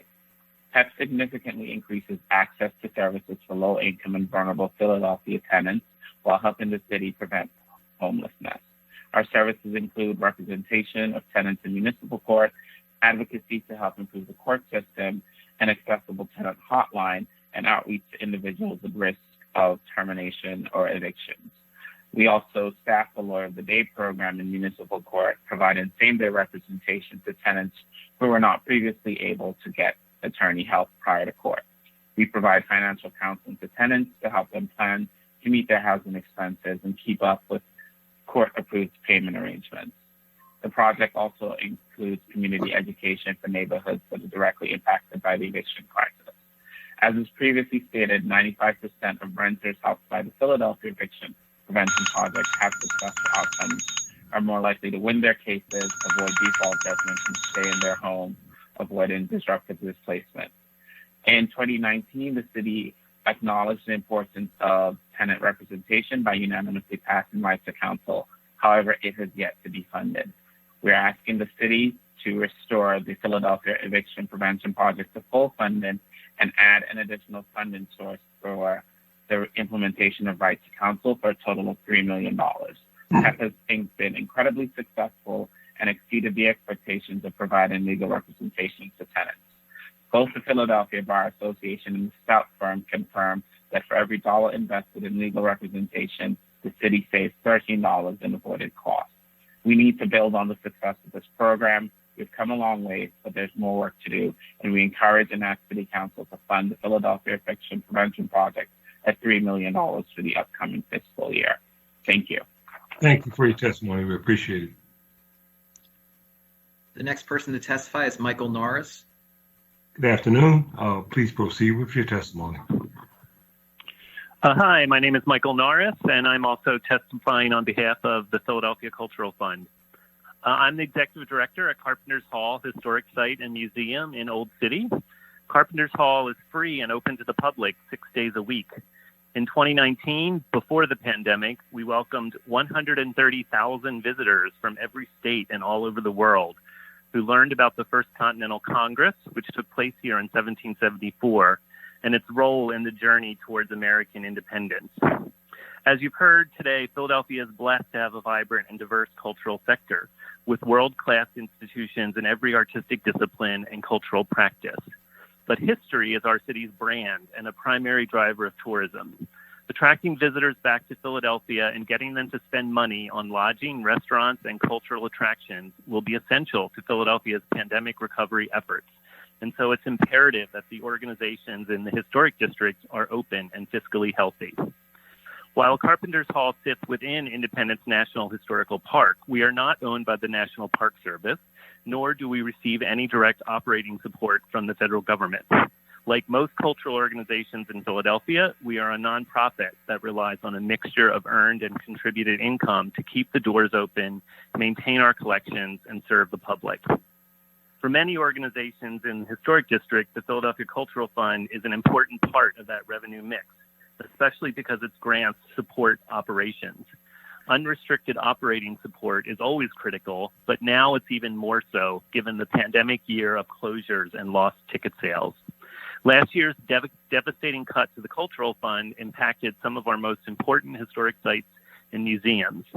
In addition to Carpenter's Hall itself, organizations in the 19106 zip code that received Cultural Fund grants in 2020 before the pandemic but received nothing this year include the American Philosophical Society, the Athenaeum of Philadelphia, the Independent Seaport Museum, the National Liberty Museum, and the Philadelphia Society for the Preservation of Landmarks. Philadelphia's per capita public investment in the arts pales in comparison to that of cities half our size, and with nowhere near the level of cultural assets we have here. Therefore, I implore City Council to, at minimum, restore the Philadelphia Cultural Fund to its pre-pandemic level of $3.14 million, and, as the Greater Philadelphia Cultural Alliance has recently requested, to invest $20 million in emergency relief funding for all of the city's struggling cultural organizations. These resources will ensure the continued vitality of one of Philadelphia's most important sectors, whose ROI in terms of economic and social impact greatly exceeds what the city invests. Thank you for your time. Thank you for your testimony. We appreciate it. The next person to testify is Michael Taub. Good afternoon. State your name for the record, and please proceed with your testimony. Yes, my name is Michael Taub, and I'm testifying on behalf of the Homeless Advocacy Project. By way of background, the Homeless Advocacy Project, or HAP, provides comprehensive legal assistance to people experiencing homelessness in a broad range of areas, including eligibility for benefits for programs such as SSI or SSDI, establishing eligibility for veterans compensation and pension, enforcing child custody support and other family supportive services, replacing lost or stolen identity documents, and preserving private and subsidized housing.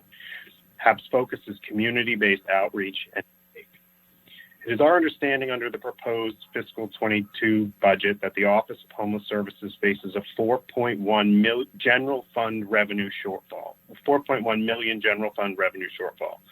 It is also our understanding based on testimony before City Council that as a result of this shortfall, Philadelphia may be faced with homeless service cuts. For this reason, the Homeless Advocacy Project supports the full reinstatement of the $4.1 million and asks that the mayor and city council agree to include the funding in OHS's FY2022 budget. Everyone has suffered since COVID struck Philadelphia early last year, but nobody has suffered more than the residents of our city who do not have a place to live. While life is beginning to return to normal for many of us, a great number of people are still unable to afford a place to live. As vaccinations increase among the sheltered population, many who chose to sleep outside instead of in a shelter are willing to return to shelter rather than continue sleeping in doorways or alleyways. Our city cannot abandon these residents now. We have to be sure to provide OHS with the funding it needs to house these and all other residents who cannot afford a place of their own. It will no doubt be said that OHS is slated to receive a healthy amount of funds through the American Rescue Plan, so it does not need the city to restore the $4.1 million general fund shortfall. But this misses the realities and practicalities of the federal funding. First, we've been told that the federal funding will not even hit the streets until at least the fall, and in truth, who even knows when it will begin to actually help those experiencing homelessness. Second, the funds are being administered by HUD, and HUD has not yet issued guidance on how the funds can be used. While we've been told that the guidance will likely include an emphasis on long-term housing, the reality is that until the guidance is formally issued, we have no idea how that money will be spent. We're optimistic about the federal funding, but there's just too much uncertainty. And at the end of the day, that uncertainty may cause service cuts unless the city steps up and fills the gap. $4.1 million is not a de minimis amount of money in terms of the overall OHS budget, and a failure to reinstate those funds will no doubt end up causing more pain to more people. For these reasons, we ask the city reinstate the $4.1 million in OHS's general revenue funding and it's in its entirety so as to eliminate the agency's budget shortfall. Anything less will have an impact on those who are already suffering, those who have spent the last 14 months clinging to survival and shelter on the street, and who the city now has a real opportunity to help by fully restoring OHS's general revenue funding. Thank you for the opportunity to testify. Thank you so much for your testimony. Appreciate it. The next person to testify is Christopher Romano. Good afternoon. I'll state your name for the record and proceed with your testimony, please. Thank you. My name is Christopher Romano, and thank you to everyone else speaking today. I'm reading a statement on behalf of my longtime friend, Kevin Somerville. I'm a recreational supervisor and member of AFS CME DC 47 Local 2186 that has served multiple communities throughout the city. The employees that go above and beyond for their communities for years have shown that these recreation amenities are more than just a physical space, but indeed centers for communities to grow and continue to evolve. Under the current budget proposal, it becomes unsustainable to try to operate such a massive system that relies so heavily on getting through the year by using temporary and seasonal employees as a crutch. Prior to COVID-19, temporary recreational staff, often coming from the direct communities they serve, have become the lifeblood in what would otherwise be an anemic system. The seasonal staff allow crucial services to flourish, such as summer camps, out of school time programs, coaching and mentoring, and most importantly, they become gateways to the community that full-time recreation staff exist to service. This staff does not receive a living wage, medical benefits, or allotted the common decency of upward mobility. All the while, they have grown accustomed to putting others' needs in front of their own and adjusting to inconsistent schedules.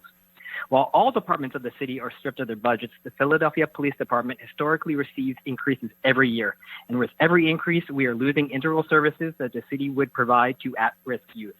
It is incredible the work of full-time staff we are able to perform when the pandemic changed how we operate.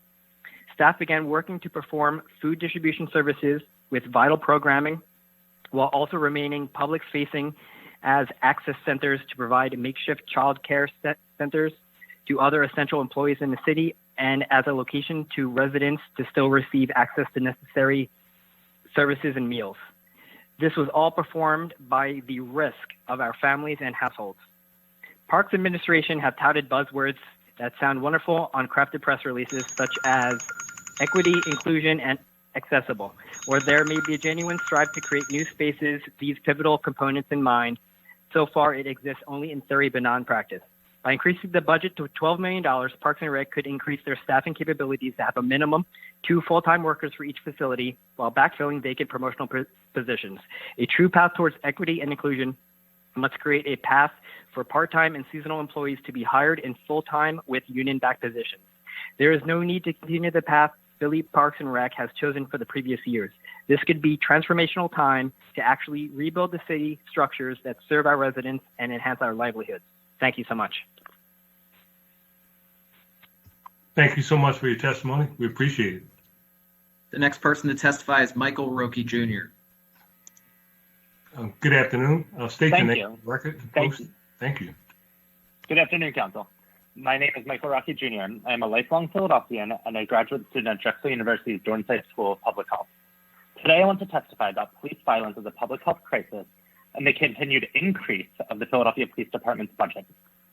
Under this proposed budget, the Philadelphia Police Department's funding will increase by $16.9 million in grant funds and $14.8 million from aviation funds. At $758.7 million, this proposed budget is much higher than the $727 million budget cap Mayor Kenney committed to in June of 2020. This money is allocated for implicit bias training, a mental health response team, and equipment such as tasers. However, research shows that these types of training are not effective in decreasing police violence and improving community safety.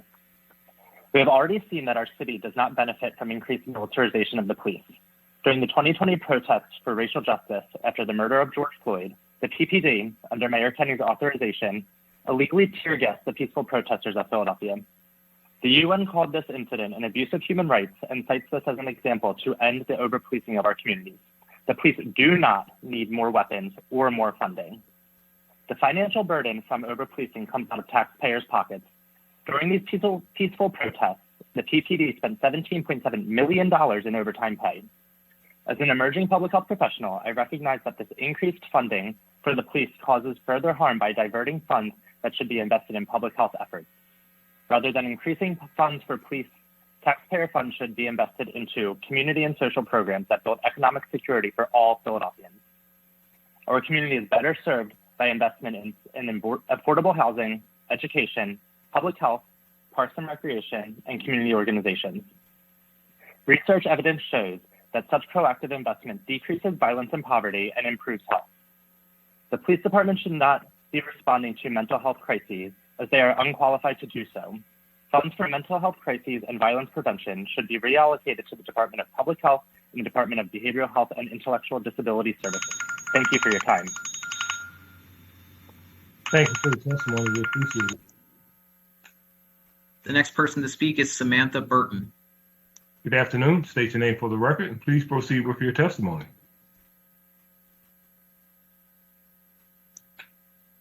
Are you connected? Samantha Burton. She on the line, Lonnie? Mr. McDermott, call the next one. Yes, she's on the line. Yeah, she's on the line.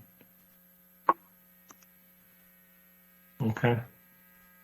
All right, Mr. McDermott. The next name is Charlie Myers. Oh.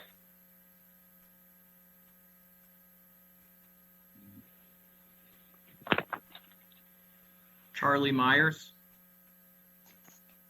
I think Ms. Burton answered. Ms. Burton?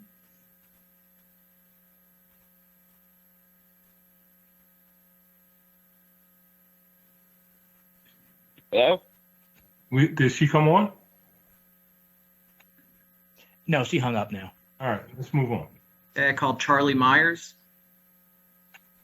Mr. Myers, good afternoon. State your name for the record and proceed with your testimony. Yes, my name is Charlie Wilt Myers, and I'm a proud member of 1PA. For the past several years, I've worked as a dishwasher and on the bottling line at a local distillery. The entire national media praised and possibly even glorified essential workers because we literally keep cities, communities, and even neighborhoods alive. Unfortunately, the current budget does not have enough resources for the Department of Labor. They simply don't have the resources they need for the people. We just passed landmark legislation in this city with the Domestic Bill of Rights and Fair Work Week, yet we all know this will go nowhere and is basically meaningless if it is not enforced. Over 2 years ago, 1PA invited me to partake in a lobby day at City Hall. I was rather nervous because after everything I've lived through, I never expected such an opportunity. Our chief complaint was that paid sick leave, which was passed in Philly County in 2016, was still not being enforced. A council member's assistant told me that our claims were irrelevant without any research. Naturally, we had people on the ground in about 2 to 3 weeks, myself included, going into retail stores, inquiring with low-wage workers in an effort to figure out the degree to which this law was being enforced. I went to Petco and Pretzel Factory out on Aramingo, the T-Mobile store downtown, even a few random bars and cafes. And these essential workers that you are so quick to praise looked at me like it was too good to be true when I told them about paid sick leave. And I replied, trust me, because I felt the exact same way when I got hired at a distillery in 2018 and was told we still don't have paid sick leave a full 2 years after the law had passed. Paid sick leave wasn't being enforced before the shutdown, and it still isn't being enforced. When workers actually do take action against their employers, it's hard to follow through if there's an understaffed and underpaid labor department. Why does Philadelphia operate on a budget a small fraction of the size of Seattle's when we are more than double our population? Essential workers will continue to be exploited by employers if we don't fund the Office of Worker Protections properly. So what exactly do I mean by that? Our ask is for $1.65 million increase for the Office of Worker Protections. This will allow the office to hire 2 lawyers, 4 outreach workers, 5 investigators, will provide $250,000 for multilingual Know Your Rights resources, as well as $300,000 for community grants. Thank you for your time. Thank you so much for your testimony. We appreciate it. The next person to testify is Benjamin Shee. Good afternoon. State your name for the record and proceed with your testimony. Hello, my name is Benjamin Shee. I'm a member of Fifth Square Urbanist Advocacy Group. I want to talk to council today about an issue that is very seldom spoken on, but that is very, very dire, and that is Vision Zero. Since 2017, when Vision Zero was implemented, the city wanted to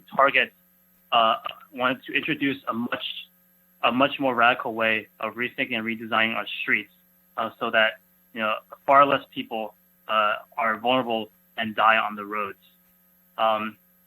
Since 2017, there has been a goal to get the fatality count on our streets to 0 deaths by 2030. However, in the past year alone, in 2020, we have seen the number skyrocket from 90 deaths all the way to 152 deaths, an unbelievable amount. This is due primarily to the lack of response that the city has done in response to the reduced congestion on our roads, resulting in far higher speeds that were seen on the roads every single day while people still have to walk on the roads. This situation calls for a direct reprioritization of the state's capital program, 5-year capital program, and reallocation of money for a much greater increase in the Vision Zero program. Currently, for 5 years, there's $317 million budgeted for general streets department repaving and ADA curb installation. While I do not know how much of that goes towards repaving, it is notable that only $6 million in comparison are directly funded for Vision Zero in that same 5-year period. And so this is basically a fraction, a single-digit fraction of what we're paying for street repaving, which will basically repave the roads to the exact same deadly conditions that they already are. This is unacceptable. And with a smarter approach, we could direct the streets department to incorporate Vision Zero strategies that are proven to work directly during the repaving process so that less asphalt needs to be repaved, resulting in direct saving of money. This would also make sure that our streets are much safer for each resident, for the residents entirely as the repaving schedule goes on. And so I ask State Council to reprioritize the capital program and the mayor to reprioritize for Vision Zero and to redouble down on the efforts to get to 0 deaths by 2030. Thank you very much. Thank you so much for your testimony. We appreciate it. The next person to testify is Terrell Hagler.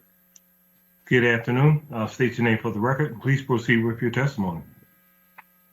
Yes, good afternoon, everyone. My name is Terrell Hagler, but most people know me as your fave trash man here in Philadelphia, and I'm here to speak on 210322. And some of you might be wondering why myself may be speaking on restoring the PCS fund. I don't know if any of you know, but my first profession was theater. At the age of 3, I started theater and started dancing at the age of 8.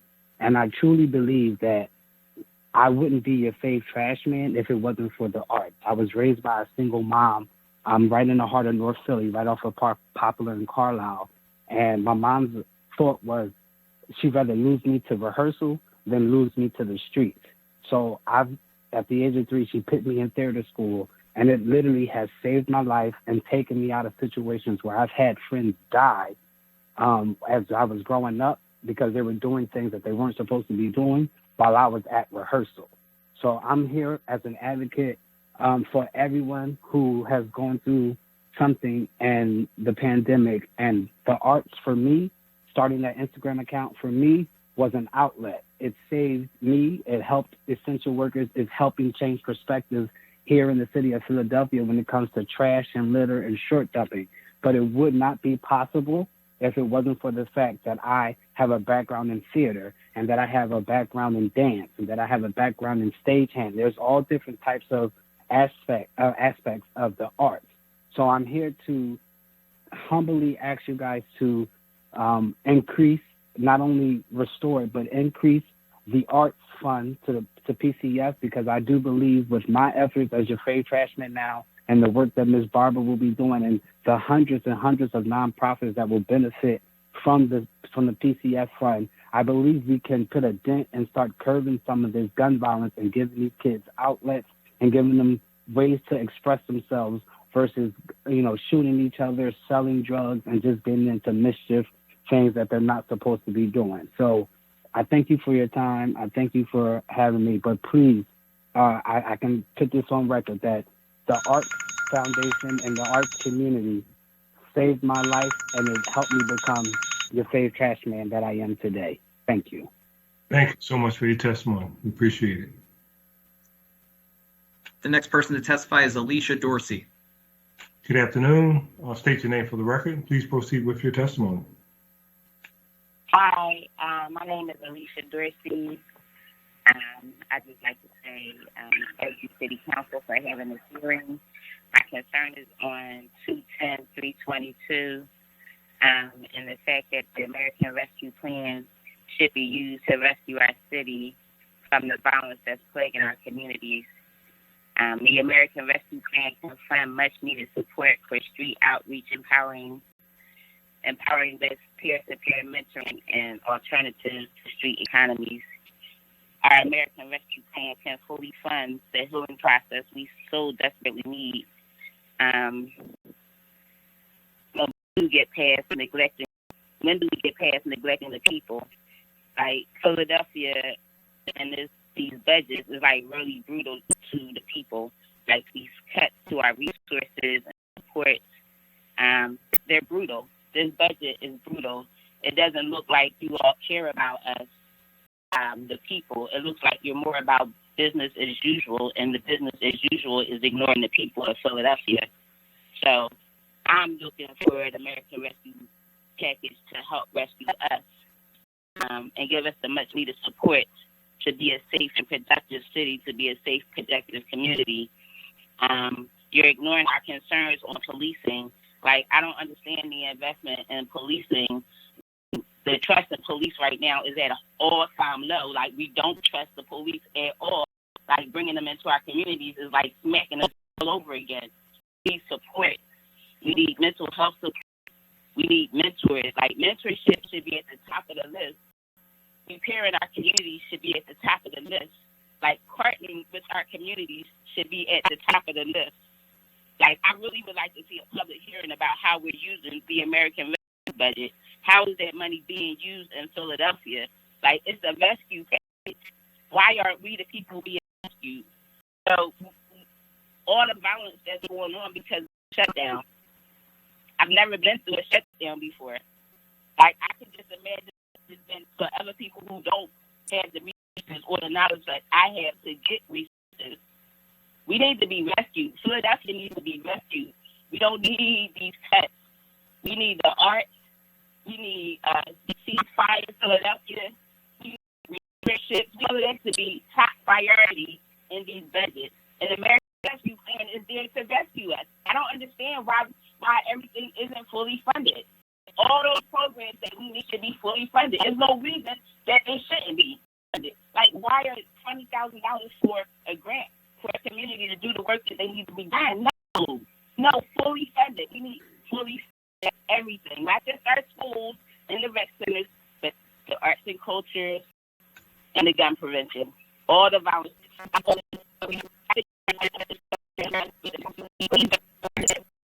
I'm done. We need to be rescued, like yesterday. Thank you. Thank you, ma'am. Thank you. We appreciate your testimony. The next person to testify is Vic Comfer.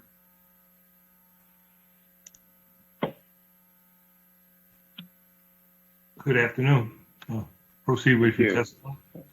Thank you very much. I'm a licensed clinical social worker and a filmmaker. I'm very grateful that City Council held a series of public hearings a couple of years ago on the subject of secondary trauma. Secondary trauma is the distressing emotional impact that a helper may experience when he or she is trying to assist traumatized persons. In Philadelphia, this could represent any number of professional caregivers. And what I'd like to concentrate on for just a moment here is our police force. I think the elephant in the room is that we do not consider really the emotional wellness and the emotional situation of our police officers who day in and day out are faced with having to deal with traumatic situations. I want to plant the seed that there is indeed a type of trauma-sensitive policing that is being tried in other cities with some success. And for example, in Kansas City, Missouri, in Chattanooga, Tennessee, in Middle Township, New Jersey, there are really successful models in which the toxic stress that police officers have to deal with on a day in and day out basis are being dealt with in a non-stigma manner through well-trained peer support groups, through debriefing, through the use of cop-to-cop emergency hotline mechanisms where people can debrief and talk about the stress. We're convinced that if these kind of emotional support programs were provided in the police department, that indeed there would be a much higher level of functioning, and that there would be a reduction in the kind of reactive and sometimes very overreactive behaviors of the police officers. So we have provided a list of police officers who are well trained in trauma-sensitive policing that recognizes the trauma of clients, but also recognizes the secondary trauma of the police officers themselves. So we've sent a longer report, that is Bob Groves and myself, to each city council member. We urge you to read this carefully, and we are prepared to provide you with the resources and the individuals who would be able to provide the consultation and the training of this very, very significant new form of policing called trauma-sensitive policing. Thank you very much. Thank you for your testimony. We appreciate it. The next person to testify is Lisa Hastings. Good afternoon. State your name for the record. Please proceed with your testimony. My name is Lisa Hastings. Good afternoon. Can you hear me? Yes, we can. I'm sorry? Yes, we can. Please proceed. Yeah, okay. Yes. Environmental and economic justice and climate change must be better funded in the budget. The federal funds make it possible to reverse past disinvestments in our schools and neighborhoods and make needed improvements in environmental programs and infrastructure. We should not waste it on tax cuts and giving more money to the status quo, i.e. the police. For instance, the Philadelphia Energy Authority and Project Rebuild need city money to fund energy and other home improvements for low-income households. The city should divert money lost to tax breaks and construction and demolition projects into helping existing owners repair and improve their homes, improve our environment, and preserve the historic character of our city. Also keep an awful lot of people, stable in their homes. Also, please fund the removal of all the old lead service lines in private homes, as well as any remaining lead pipes or dangerous plumbing in our schools. The water department also needs more funding for greening our city from the streets to the rooftops. I think the city should consider starting a green restoration corps and paying people to reclaim vacant land, plant and maintain trees on the streets and around the schools. Green funding would provide productive jobs, lasting environmental benefits, and improve our community in many ways. The city also needs to be a leader on clean vehicles, and the budget should reflect this. There's budget vehicle replacement all over, and it should include investments in electric and hybrid vehicles. And the city needs to also put in EV chargers on the streets, in parking lots, and in parking lots in public parks that will enable people who don't have garages. Thank you.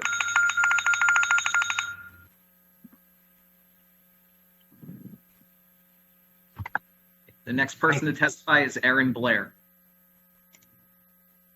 Good afternoon. State your name for the record. Please proceed with your testimony. Aaron Blair. Can you hear me? Yes, we can. Please proceed. Hi, my name is Erin Blair. I work with the National Nurse-Led Care Consortium as a nurse home visitor, policy and advocacy liaison, and emergency fund manager. I work with low-income families in every zip code of Philadelphia, serving them from as early as possible during pregnancy until after their children reach kindergarten. In this role, I have witnessed the devastating impact of eviction on parents and young children. Women with children, particularly Black women, are at greatest risk of eviction in Philadelphia. The harms of eviction and housing insecurity on pregnant women are well documented, including stress, postpartum depression, dangerous blood pressure disorders, and premature deliveries. Black maternal mortality and morbidity are particularly high in the city of Philadelphia as well. Young children who face homelessness and transients tend to experience poverty-related adverse conditions beyond the loss of their homes, including inadequate health care and chronic illness, family separation and child maltreatment, exposure to partner violence, and instability in early education due to systemic barriers caused by mobility. Funding PEP and the right to representation not only stem evictions, directly stem some of the factors contributing to poor and very costly maternal-child health outcomes. Funding these programs stems the tide of family homelessness in Philadelphia. It costs approximately $40,000 to serve a family of 4 in the shelter system for 1 year. Shelters are currently overwhelmed. We simply do not have enough beds, especially for families who often have to choose between staying together or gaining access to shelter. Eviction is also responsible for the loss of jobs, child care benefits, TANF, SNAP, WIC, and medical benefits. Eviction is responsible for forcing people out of high school and college. Eviction is responsible for the destabilization, displacement, and destruction of communities. It takes a village is a common saying, and it's true. Being forced out of your home often means being forced out of your village. People go wherever they can to keep a roof over their heads, especially when they have young kids. But this transient has a host of associated risks and harms. I have seen all of these eviction-related impacts firsthand. I have hugged pregnant clients as they cried on the couch saying, "I'm now sleeping on each knee." In libraries or in my car as we meet to try and figure out where they will go, what they will do when the baby comes, and if DHS will try and take their baby if they haven't found housing yet. I've seen parents return to abusive relationships after being turned away from shelter. I've watched children lose developmental gains. I've seen speech development slowed or halted as the stress of instability rises. I've watched significant behavioral health issues develop. As a policy and advocacy nurse liaison and emergency fund manager, I've spent countless hours on the phone trying to identify landlords willing to rent to families with eviction records. This with the added benefit of being able to immediately cut a check to a landlord that states yes. And yet, I have received a resounding no over and over and over again. I've also seen the firsthand impact of civil legal aid on eviction prevention and protection. In 2016, my organization welcomed Help MLC Nursing Legal Partners into our service family. All of our families we serve are now eligible for legal services when facing landlord disputes, housing insecurity, and eviction. The impact has been enormous, and not just in terms of relieving the pressure on families and preventing them from becoming homeless. Civil legal aid attorneys are also experts at identifying the underlying needs of families are experiencing that lead to instability in the first place. They are great at assisting families in identifying financial supports, cutting through red tape, and advocating on their behalf with landlords to prevent eviction filings in the first place. Most landlords have lawyers. Most tenants do not. Fully funding PEP and right to representation will go a long way towards leveling the playing field and stabilizing Philadelphia families. Poverty and housing insecurity have been shown to be underlying risk factors in increased gun violence as well. I ask you to view funding these programs not as expenditures, but as worthwhile investments with potentially huge returns. Just this week, our lawyer was able to prevent a family of 4 from ending up homeless on the street with an eviction. The landlord filed the eviction twice during the pandemic illegally without pursuing it. Thank you. Thank you. Thank you for your testimony. The next person to testify is Britt Brown Christopher. Good afternoon. State your name for the record. Please proceed with your testimony. Awesome. My name is Britt Brown Christopher. I'm a youth advocate from Juvenile Law Center, and I can just start now. An obese person office is something the city has needed for a while. I've seen too many times when youth were placed in unsafe environments and abused who came forward and were silenced. It didn't matter whether the abuse happened in a residential group home or foster home. Constantly, I saw most of the youth voices unheard until it was too late.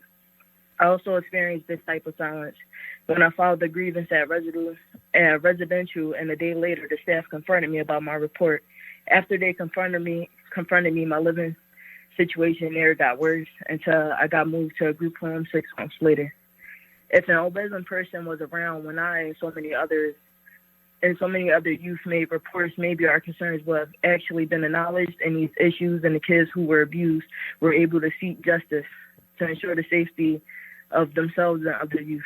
We will have an unbiased investigation and the power to get youth voices heard. I believe an unbeaten person will save lives and better our city. I strongly recommend you all find space in the budget this year for the $500,000 needed for the obese office to ensure kids in group and residential placements are able to have a safe place to address abuse and mistreatment without the fear of being punished and silenced. Thank you for your time. Thank you so much for your testimony. We appreciate it. The next person to speak is Dwayne Price. Good afternoon. State your name for the record. Please proceed with your testimony.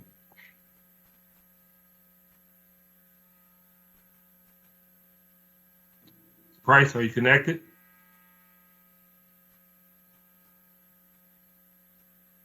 Hi, can everyone hear me? Yes, we can. Now, please proceed with your testimony. Hi, everyone. My name is Dwayne Price. Just like Britt, I'm giving a testimony on an ombudsman person and my own experience in the child welfare system. I was 12 years old when I entered into care. Being in the system at a young age, my voice was taken away. I was not heard. I was censored or shut down because of the experience that brought me into the system. We are children. We are youths. We have our moments. I did not know how to communicate my thoughts and feelings when I felt that people were not listening to me. I was in different care settings, including a group home and foster homes. Staff in these facilities used my history against me. Child welfare workers used that against me and did not give me a chance to know who I am to support me. Many people judged me for having behavior problems. I was mistreated by some youths and by grown adults, foster parents, and group home staff. When I was in a group home, they were using profanity against me to put me down, calling me a bitch for complaining and crying, or incited violence against one another or on me. They would manipulate other youth and tell them to say it didn't happen. A lot of uncomfortable emotions and tensions you can feel in the air, and that made me feel left out as a person. I felt like I couldn't connect. I tried to adjust to living in both group home and foster homes, but I was always worried that something would happen. I was afraid of being mistreated or bullied.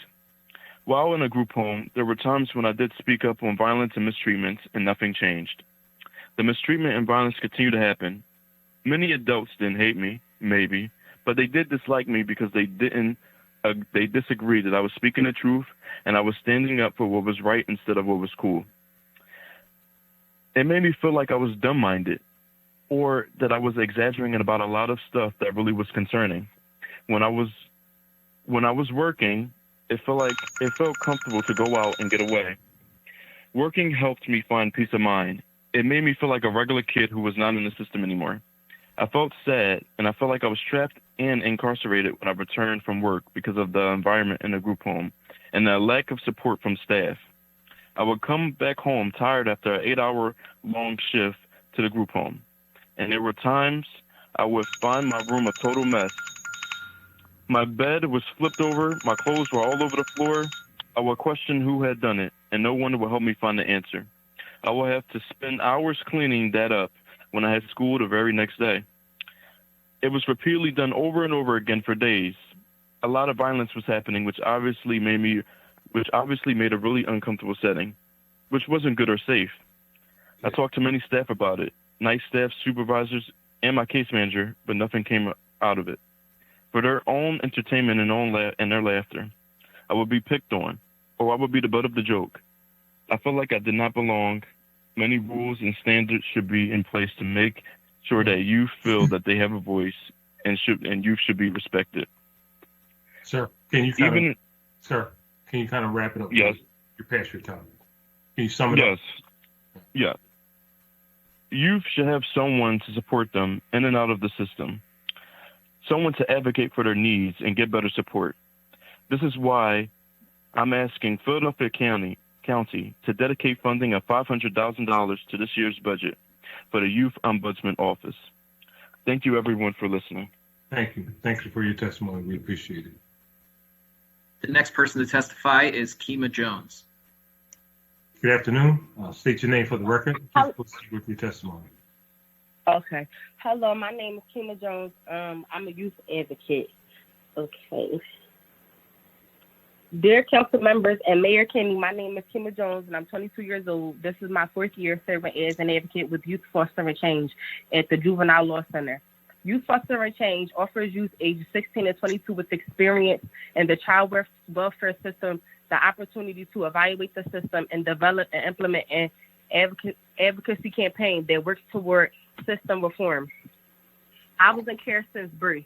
I bounced around from different foster homes. Throughout my experience in the child welfare system, I didn't have a stable foster home. Everyone gave up on me.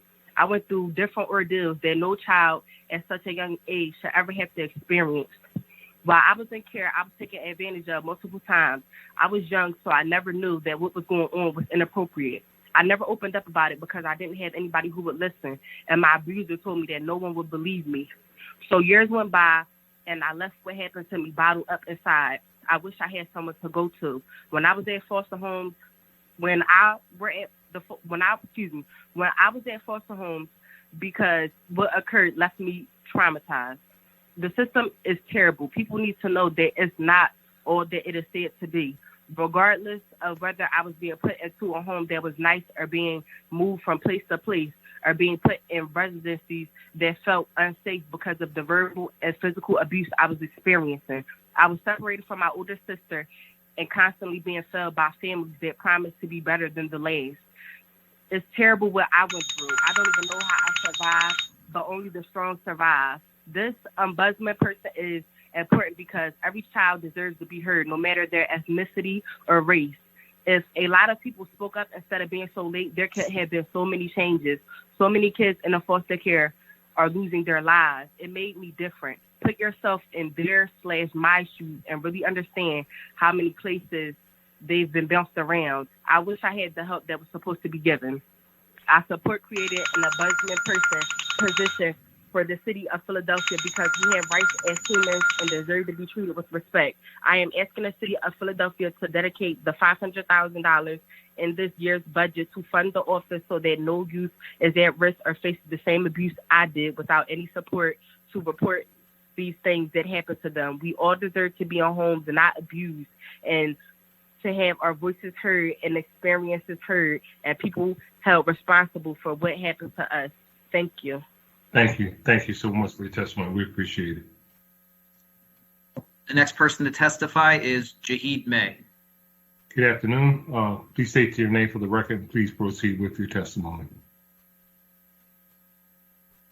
It's Jahid, and thank you for hearing my testimony. So my name is Jahid. I'm 22 years old, and I've been in Juvenile Law Center for about 3 years. I was 15 when I first entered the system, and last time I saw the court, I was 18. And during that situation is where my thing is I was guilty with association, which I knew the people, I was with them, but I had nothing to do with that. So I got grouped in, which almost gave me 30 years. But the fact that I did it when I was a juvenile, and then I turned to adult, I forgot the word, but I got adjudicated. So that's what leads me to be expelled for the school district. I couldn't go to no schools in Philadelphia, which had me go to a school outside of Philadelphia, which is homeschooled. So that leads me to being on house arrest and homeschool, being in the house 24/7, day and night, not 1 second outside. So and I'm just speaking for an ombudsman person because I feel as though that it would be better to get a youth a second chance right off the bat instead of just penalizing them right then and there. Because I know y'all heard this plenty of times, but I'm going to say it again. What if that was your child and he did something for something that because he needed in life, but nobody was helping him? Now he about to get taken away for like 9 months, 3 years for something that he needed help for, but nobody's trying to help him. So when I entered the system, I seen health care was not up to par, but they ain't really care about that because once you in the system, they look at you like you guilty, and they don't go by if innocent till proven guilty. They just automatically assume that you guilty because of discrimination, looks, and whatever you did. They don't know why the reason that they did it. So an ombudsman person would be good, like I said, because they give them a second chance, hope, and instead of spending money on the city trying to make the city look good, you want the city to look good, but the people in the city is not good. So that's all I got to say. Okay, thank you. We appreciate your testimony. Thank you. The next person to testify is Mark Williams. Good afternoon. I'll state your name for the record and please proceed with your testimony. My name is Mark Williams. I'm 20 years old and I've been working with Juvenile Law Center for 3 years, and I'm also requesting an ombudsman person for the Philadelphia area. I've been in the system since birth. Seems people have stereotypes about you before they even meet you. These preconceived notions about people who look like me. My mistakes, my paperwork, it follows me. And it seems that they also use this to make decisions about me when a lot of it isn't even true, or it's exaggerated or told from a biased point of view, or the situation's just overall too complicated to be summed up by one piece of paper. There have also been food shortages in facilities. It feels like there's never enough food around by facilities run by the state. They've even gone as far as to say things like we're eating too much and that we don't, scrimp and save the food like we should, as if we're running the facilities. I've gone without beds. I've had to sleep on the floor when, again, I was sure that DHS was supposed to be paying for this and making sure that these things weren't happening. I've been denied transportation to get to school and different programs, outlets, extracurricular stuff like that. I feel like also discipline is really ineffective the way they handle things, and a lot of times it just seems like they're doing it out of spite as opposed to trying to correct the behavior. I feel like people aren't really treated equally, and that there's favoritism. Certain people who they deem likable, sometimes people even have family, they get certain amenities that we don't. In conclusion, I just feel like having an ombudsman person would have saved me a lot of time, a lot of trouble, and basically gave me a place to take all my problems instead of having to run around and try to spend so much time figure out who and how I got to talk to them. I would know who to go to.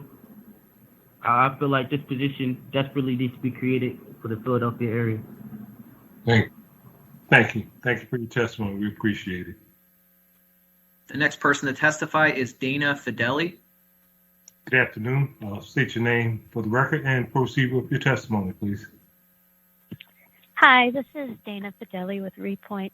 Thank you so much. I'll be brief in regarding the Philadelphia Historical Commission budget.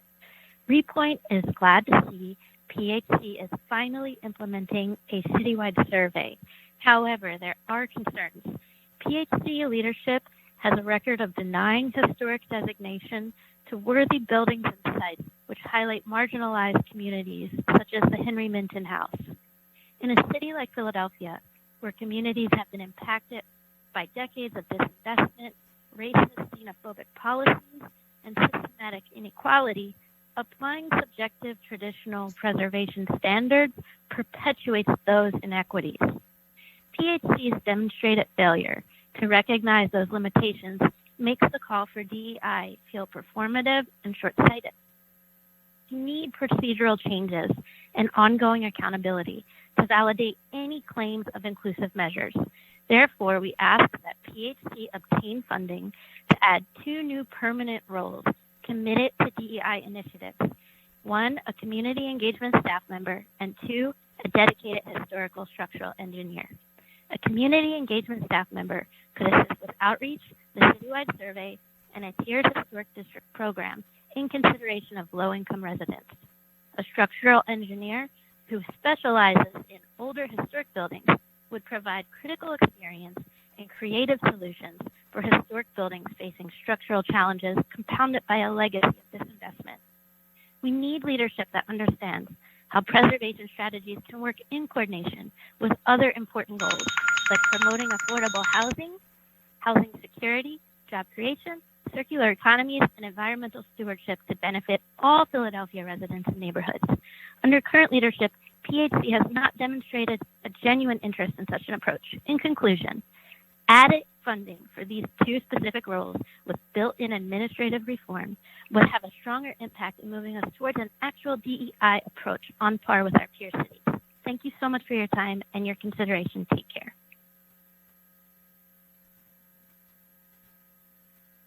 The next person to testify is Alex Doty. Good afternoon. Please state your name for the record. Proceed with your testimony. Thank you. My name is Alex Doty, and I am Executive Director of the Philadelphia Parks Alliance and the Parks and Rec Heroes Fund. We work with over 200 Friends of Park and Rec Center advisory councils across the city and are proud to be part of the Livable Communities Coalition. Parks and Rec has stepped up under COVID-19 to provide essential services. After a $10.5 million budget cut in 2020, Parks and Rec staff responded to the pandemic by running virtual access centers, the only in-person classrooms available to Philadelphia School District elementary school students for 6 months, and still the only daily in-person classroom spaces. Feeding neighbors at food distribution sites across the city, running over 100 camps and 300 play streets under COVID, and maintaining parks that saw a 50% increase in use. The mayor's budget falls millions short of restoring the COVID cuts made to Parks and Rec.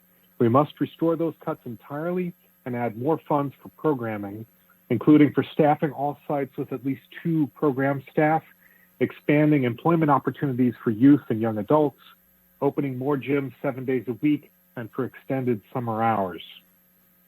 Parks and Rec was chronically underfunded before a $10 million budget cut. Staff shouldn't have to go to heroic lengths to do their jobs, maintaining our parks and providing programs for Philadelphia youth. The increased use of parks and increased reliance on rec centers is not going to diminish in the recovery from COVID. People value parks and rec centers more than ever. Parks and Rec has shown flexibility and resourcefulness in responding to the COVID crisis and makes great use of budget dollars. From reopening bathrooms to funding Tree Philly, from running pools to providing new programming for teens, Parks and Rec is capable of delivering more essential services with more funds, delivering a great return on an investment of scarce funds. Parks and Rec is essential. Let's fund it that way. The next person to testify. The next person to testify is Vanessa Young. Good afternoon. Hi, Go ahead, please state your name and proceed with your testimony, please. Hi, my name is Vanessa Young. I am the creative director and founder of Power Paint Art Academy and Management. We're a 501c3 that focuses on empowering people through art and therapeutics.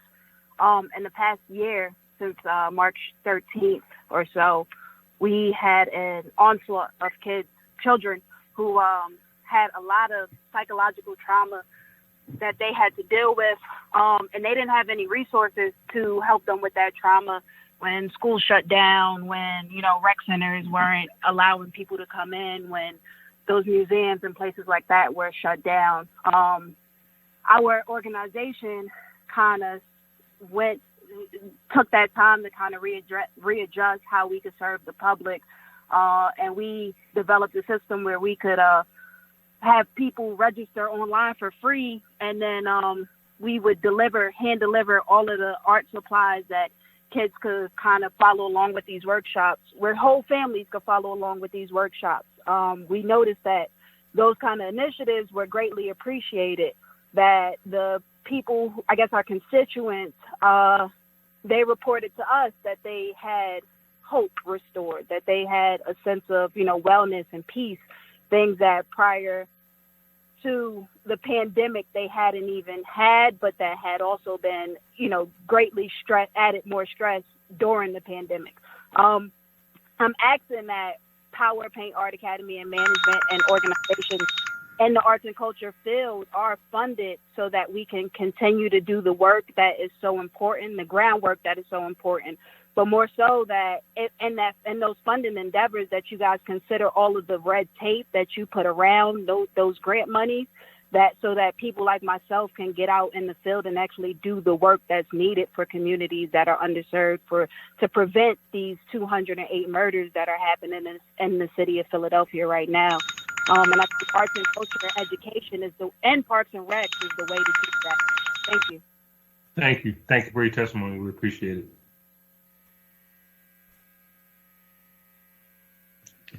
The next person to testify is Yvette Hill Robinson. Good afternoon. State your name for the record. Please proceed with your testimony. Good afternoon, and thank you for this opportunity to speak. My name is Yvette Hill Robinson. I'm a friend of the Overbrook Park Library and the interim co-chair of the citywide Friends of the Free Library. Our libraries are not just buildings. They are the equalizing intergenerational public place for all, a civic hub. They are the ecosystems of their respective communities where advanced literacy, guided learning, inspired curiosity resides. The branches are the beating heart of our communities. There are not enough expressions as to how Philadelphians feel about their libraries. The Free Library is fully embraced, loved, and supported until budget time. The proposed number for FY2022 does not work. The $42,629,000 proposed is $3.6 million less than the pre-pandemic budget. The proposed library budget does not expand to cover desired patrons programs, does not address increased activities to curtail social violence, support the diversity and inclusion initiative, or decrease the educational deficit created by COVID-19. It does not allow opening of all branches with full hours. When libraries are underfunded, we are failing our communities, we are failing our children, we are failing job seekers, our seasoned seniors, students, parents, teens. The ecosystem of our community, its future, is sorely out of balance. We are fully aware that resources are limited. However, it's also a matter of priorities. Who are we prioritizing when we are not fully investing in our libraries? What are we saying to our communities, to our children, if we are not fully investing in their safety, well-being, and education?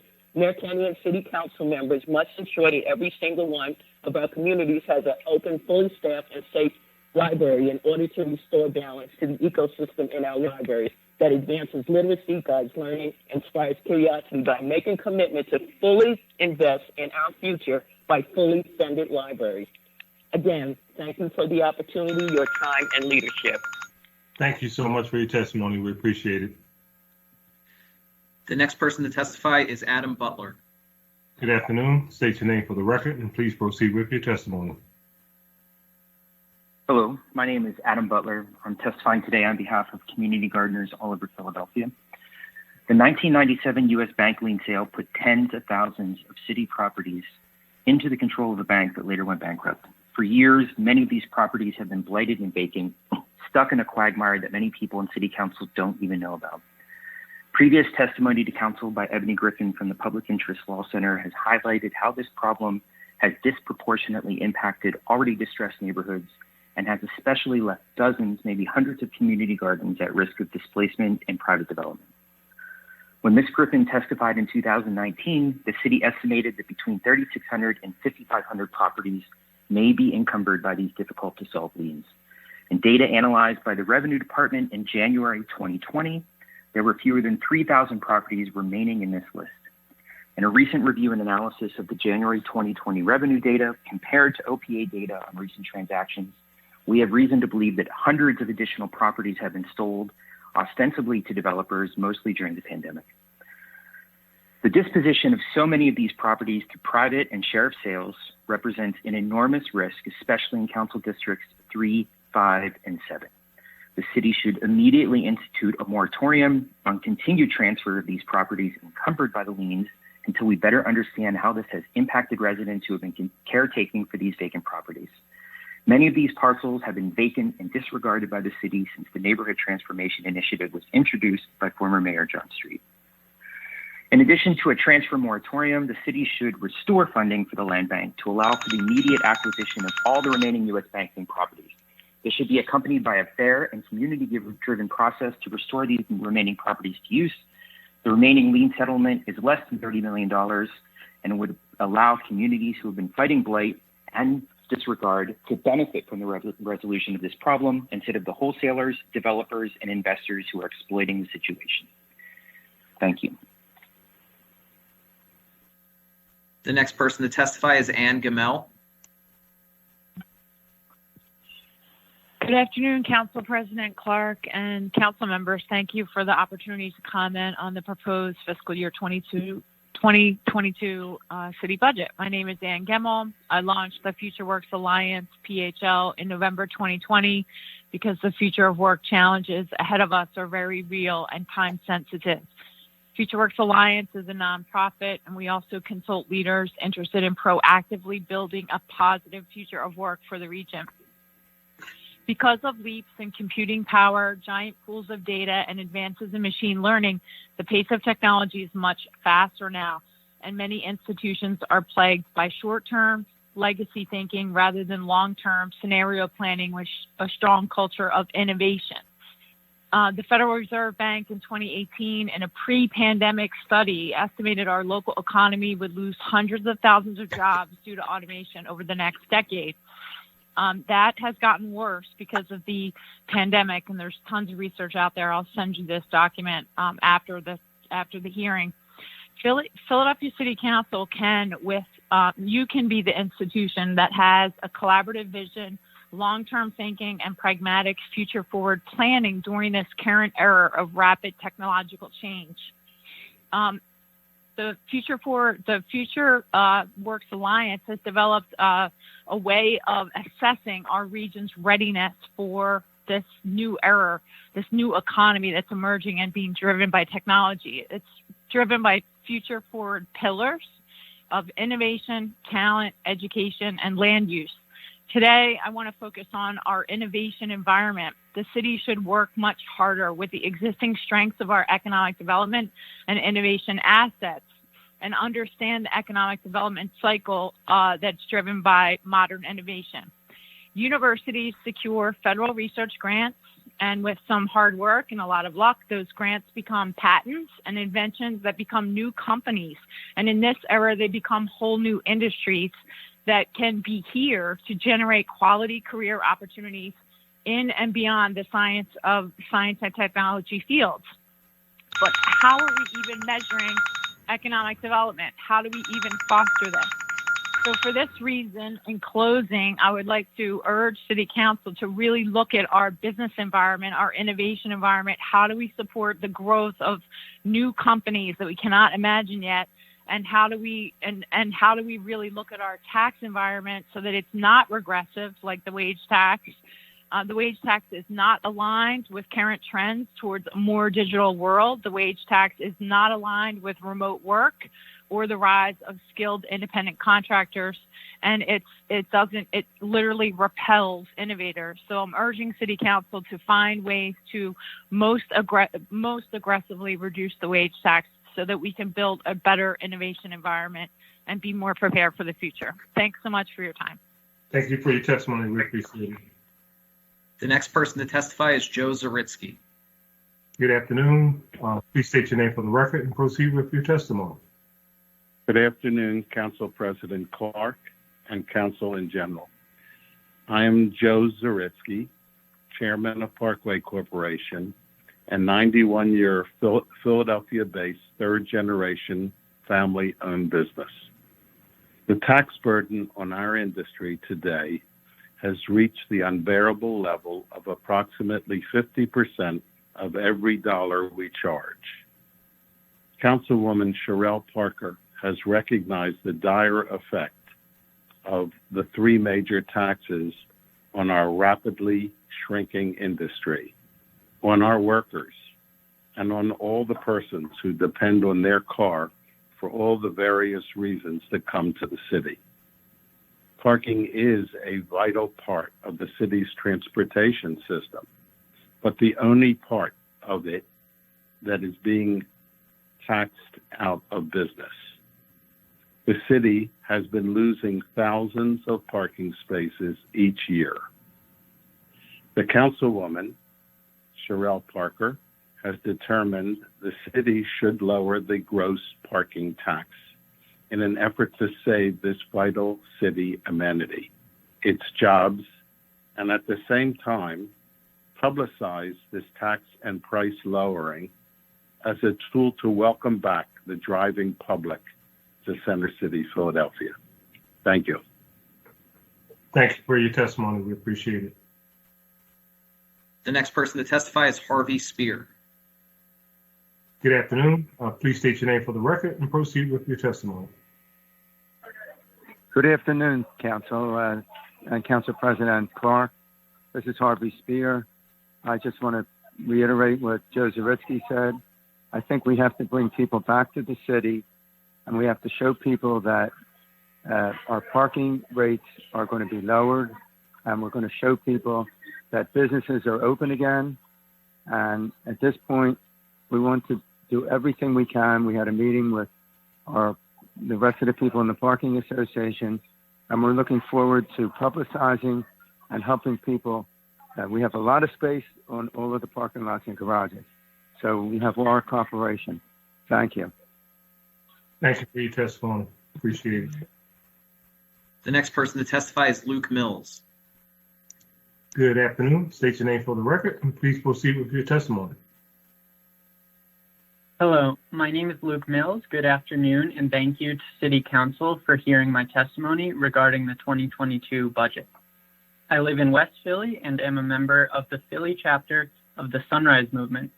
Sunrise is a youth-led movement for climate justice with tens of thousands of members across the country, including several hundred in Philadelphia.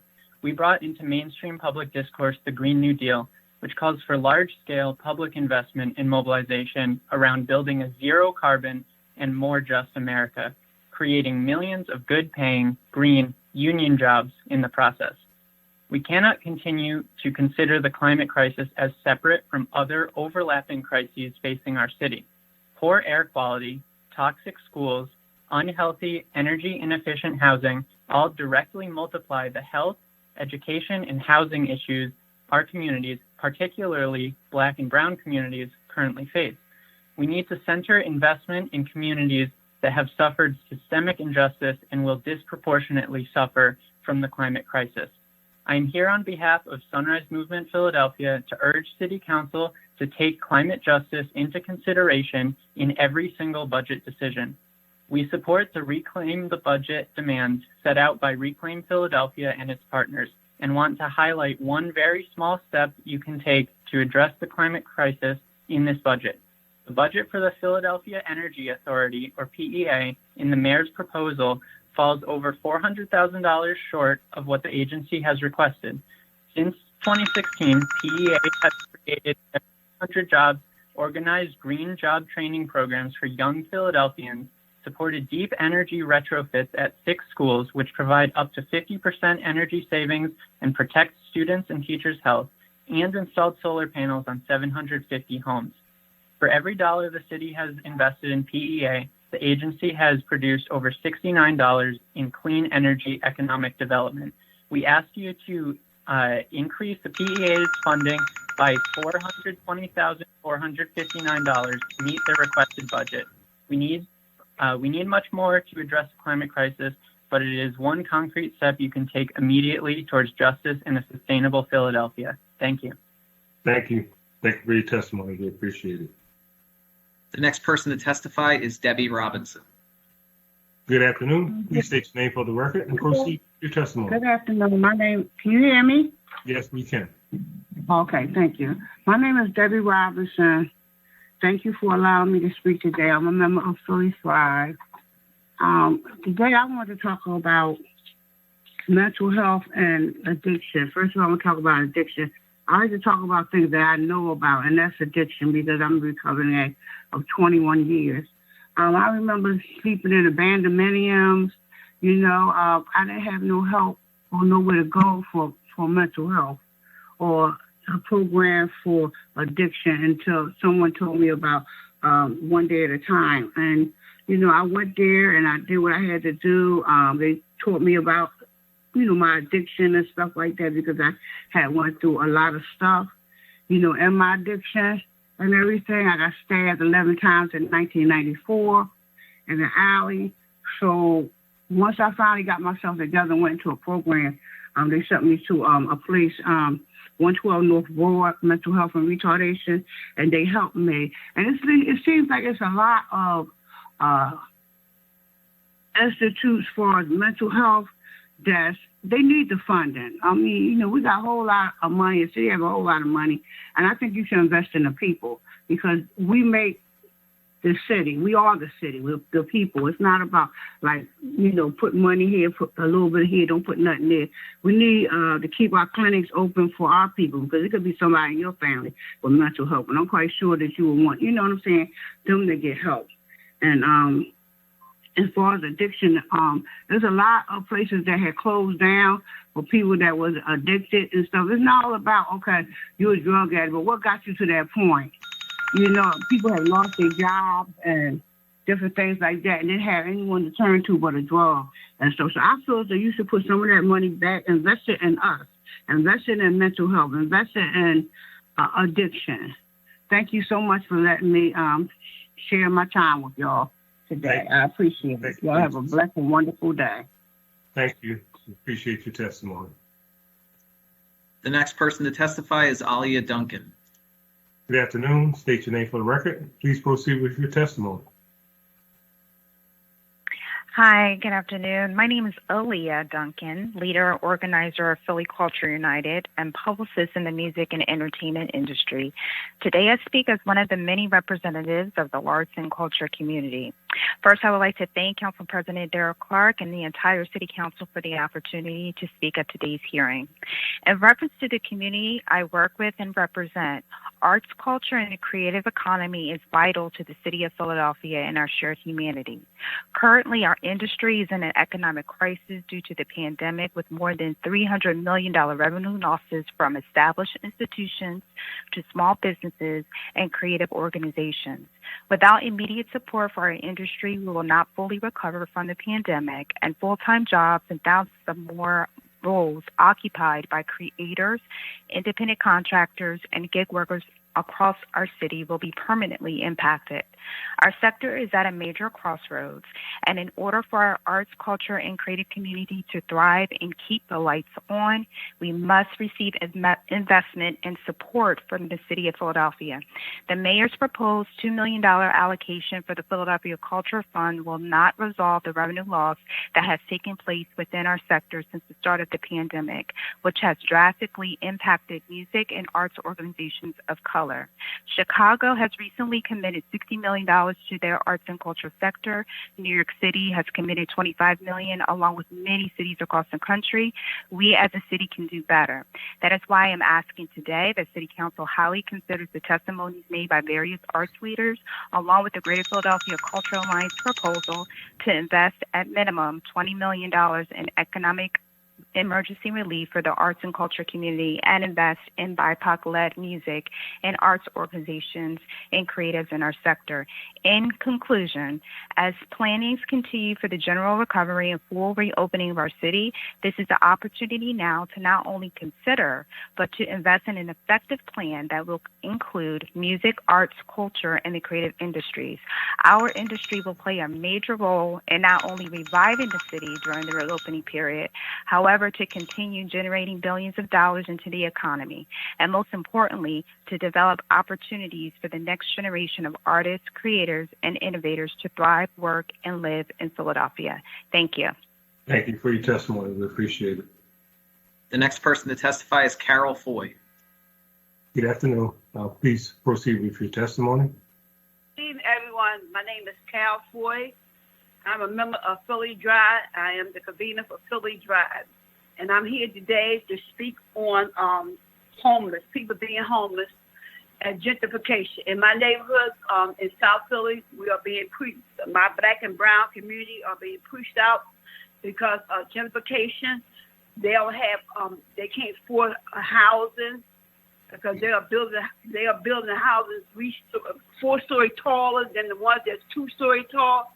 And I think that money should be put back into the neighborhood, build low-income homes for people in my neighborhood, like maybe empty lots that might be empty. They could build low-income homes. And I'm also here to talk about gun violence. That might be put back in the neighborhood too to stop gun violence, because I had lost two grandchildren to gun violence that was killed. One was killed all the way from seeing his daughter, and one was killed coming home from work.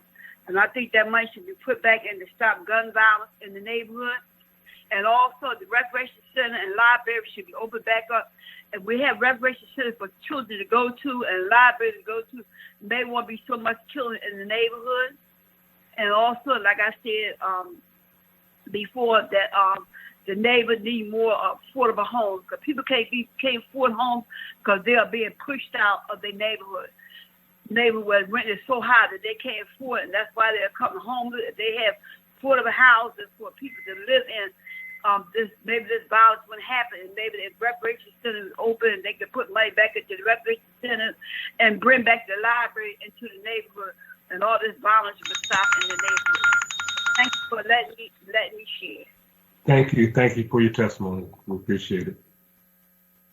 The next person to testify is Benita Cummings. Good afternoon. State your name for the record, and please proceed with your testimony. Good afternoon. You can hear me? Yes, we can. Hello? Oh, okay.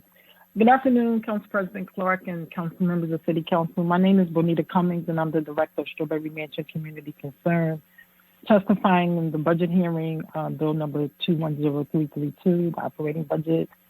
The Streets Department is one of the lifelines of the city of Philadelphia. Without, we would witness more infectious bacteria, accumulations of mounds of uncollected trash.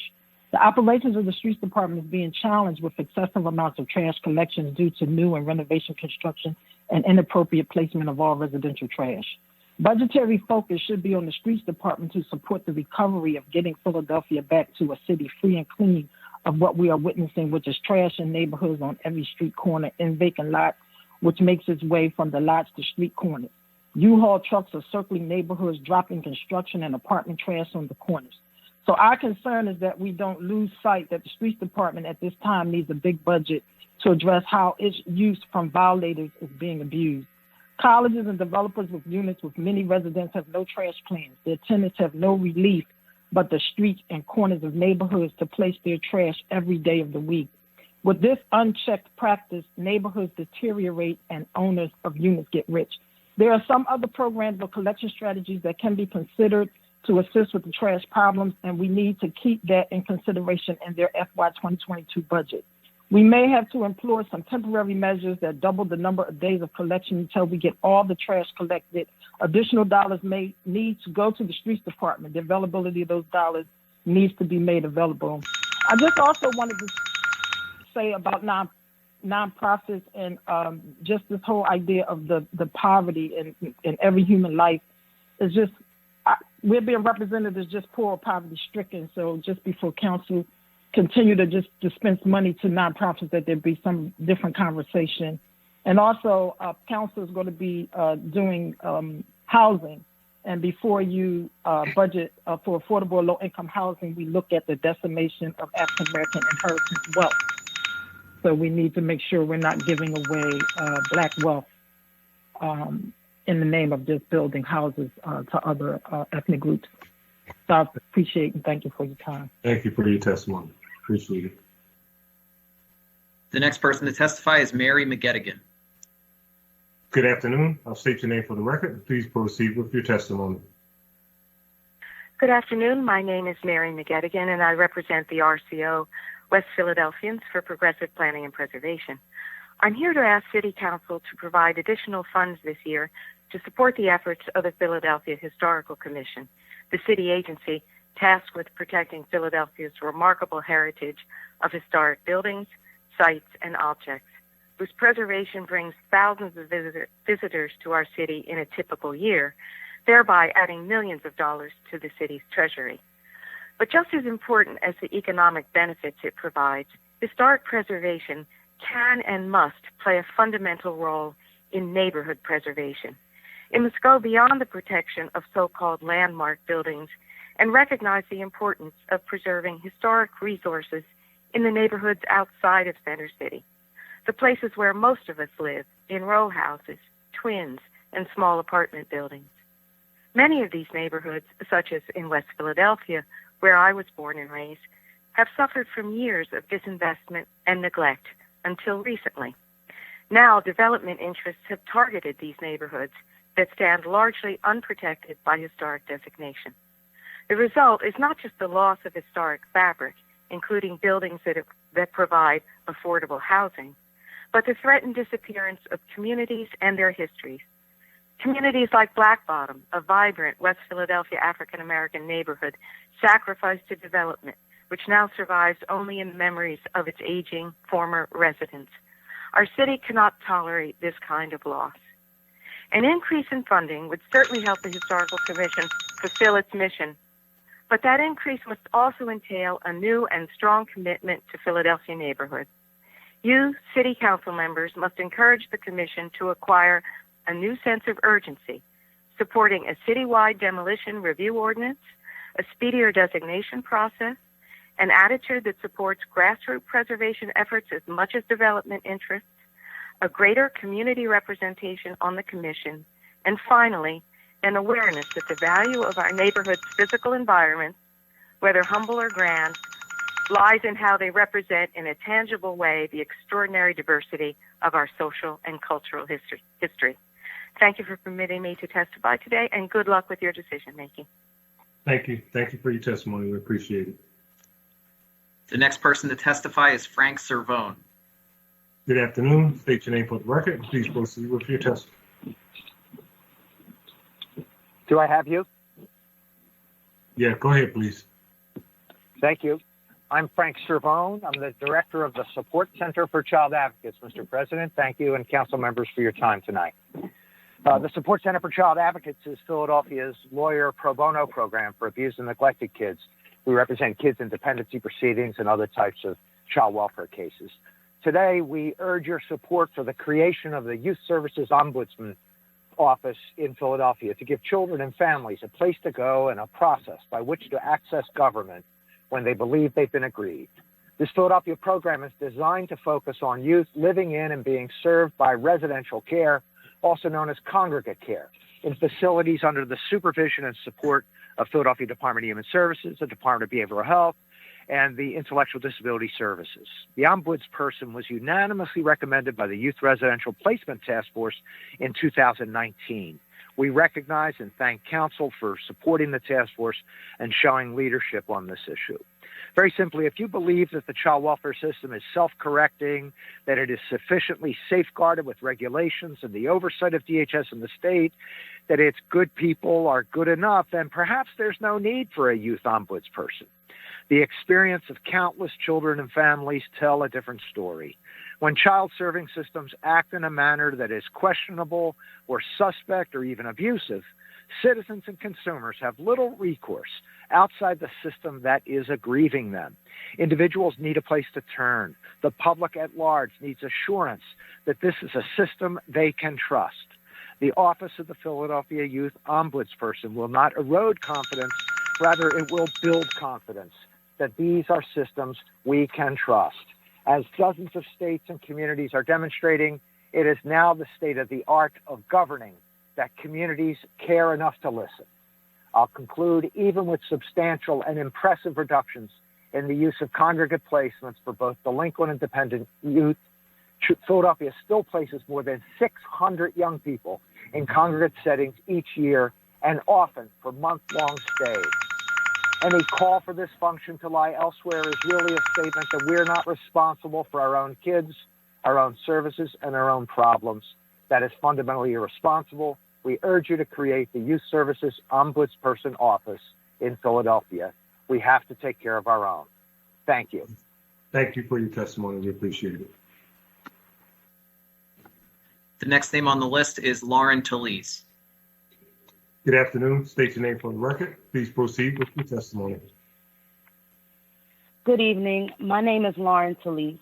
I'm a vocalist, composer, recording artist, vice president of the Recording Academy's Philadelphia chapter, and cultural ambassador who works with the U.S. Department of State to share jazz with new populations all over the world. As you might imagine, with my career, I've been blessed to perform in some amazing places, both domestically and internationally. Among my favorite cities are Paris, New Orleans, Plevia, Montenegro, St. Petersburg, Russia, and way up in the mountains of Guaramiranga, Brazil. However, when people ask me my favorite city, I always cite Philadelphia. Not only is Philadelphia the birthplace of our nation, its fertile environment has birthed many world-class artists. I definitely wouldn't be the artist I am today if I hadn't honed my craft here via city-funded performance opportunities and grants. When I stepped off the Greyhound bus from Cleveland, Ohio, onto Filbert Street back in 1999, I was literally gobsmacked by the immense amount of art I saw at every corner.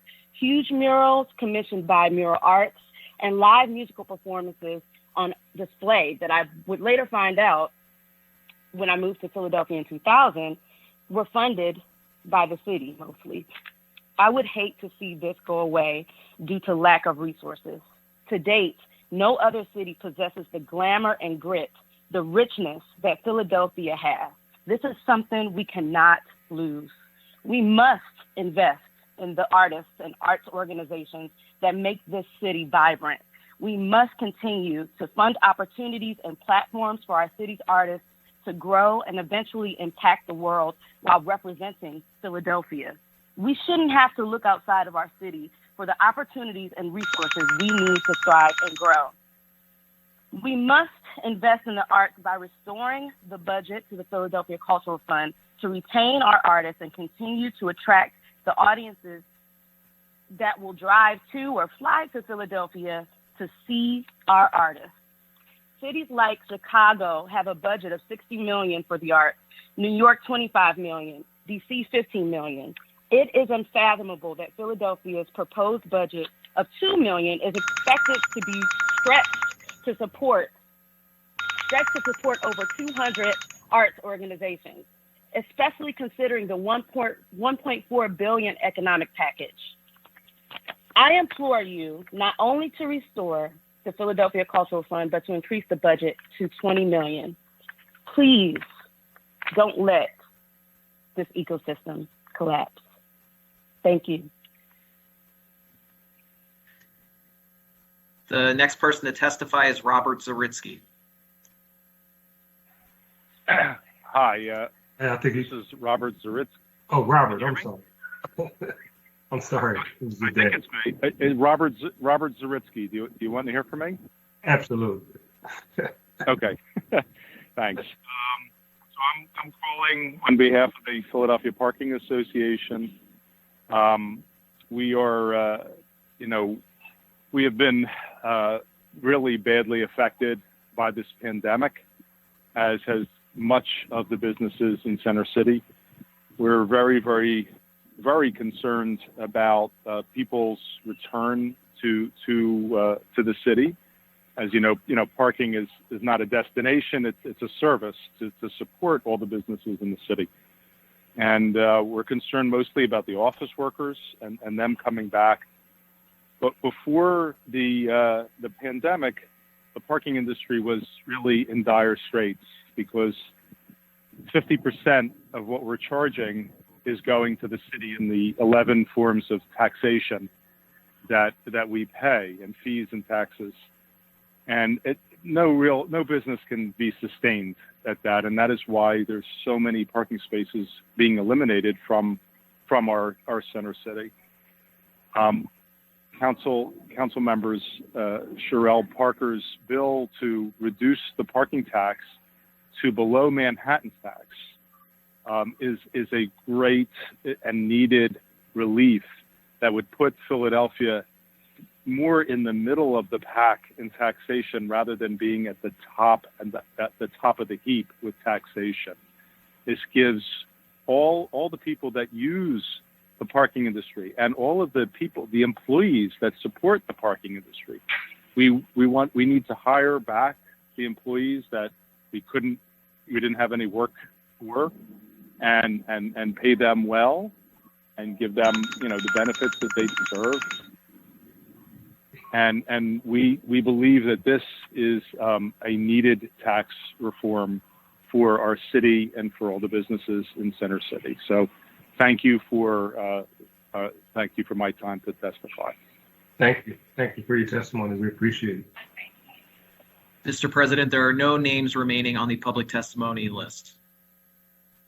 Oh, Mr. McDermott, that is unfortunate. We were just warming up. Okay. Just kidding. Are there any questions or comments by members of the committee? There being none, this committee will stand in recess until June 2nd, Wednesday at 9:30 a.m., at which time we will reconvene on Microsoft's Teams. Thank you all very much. Thank you for your patience.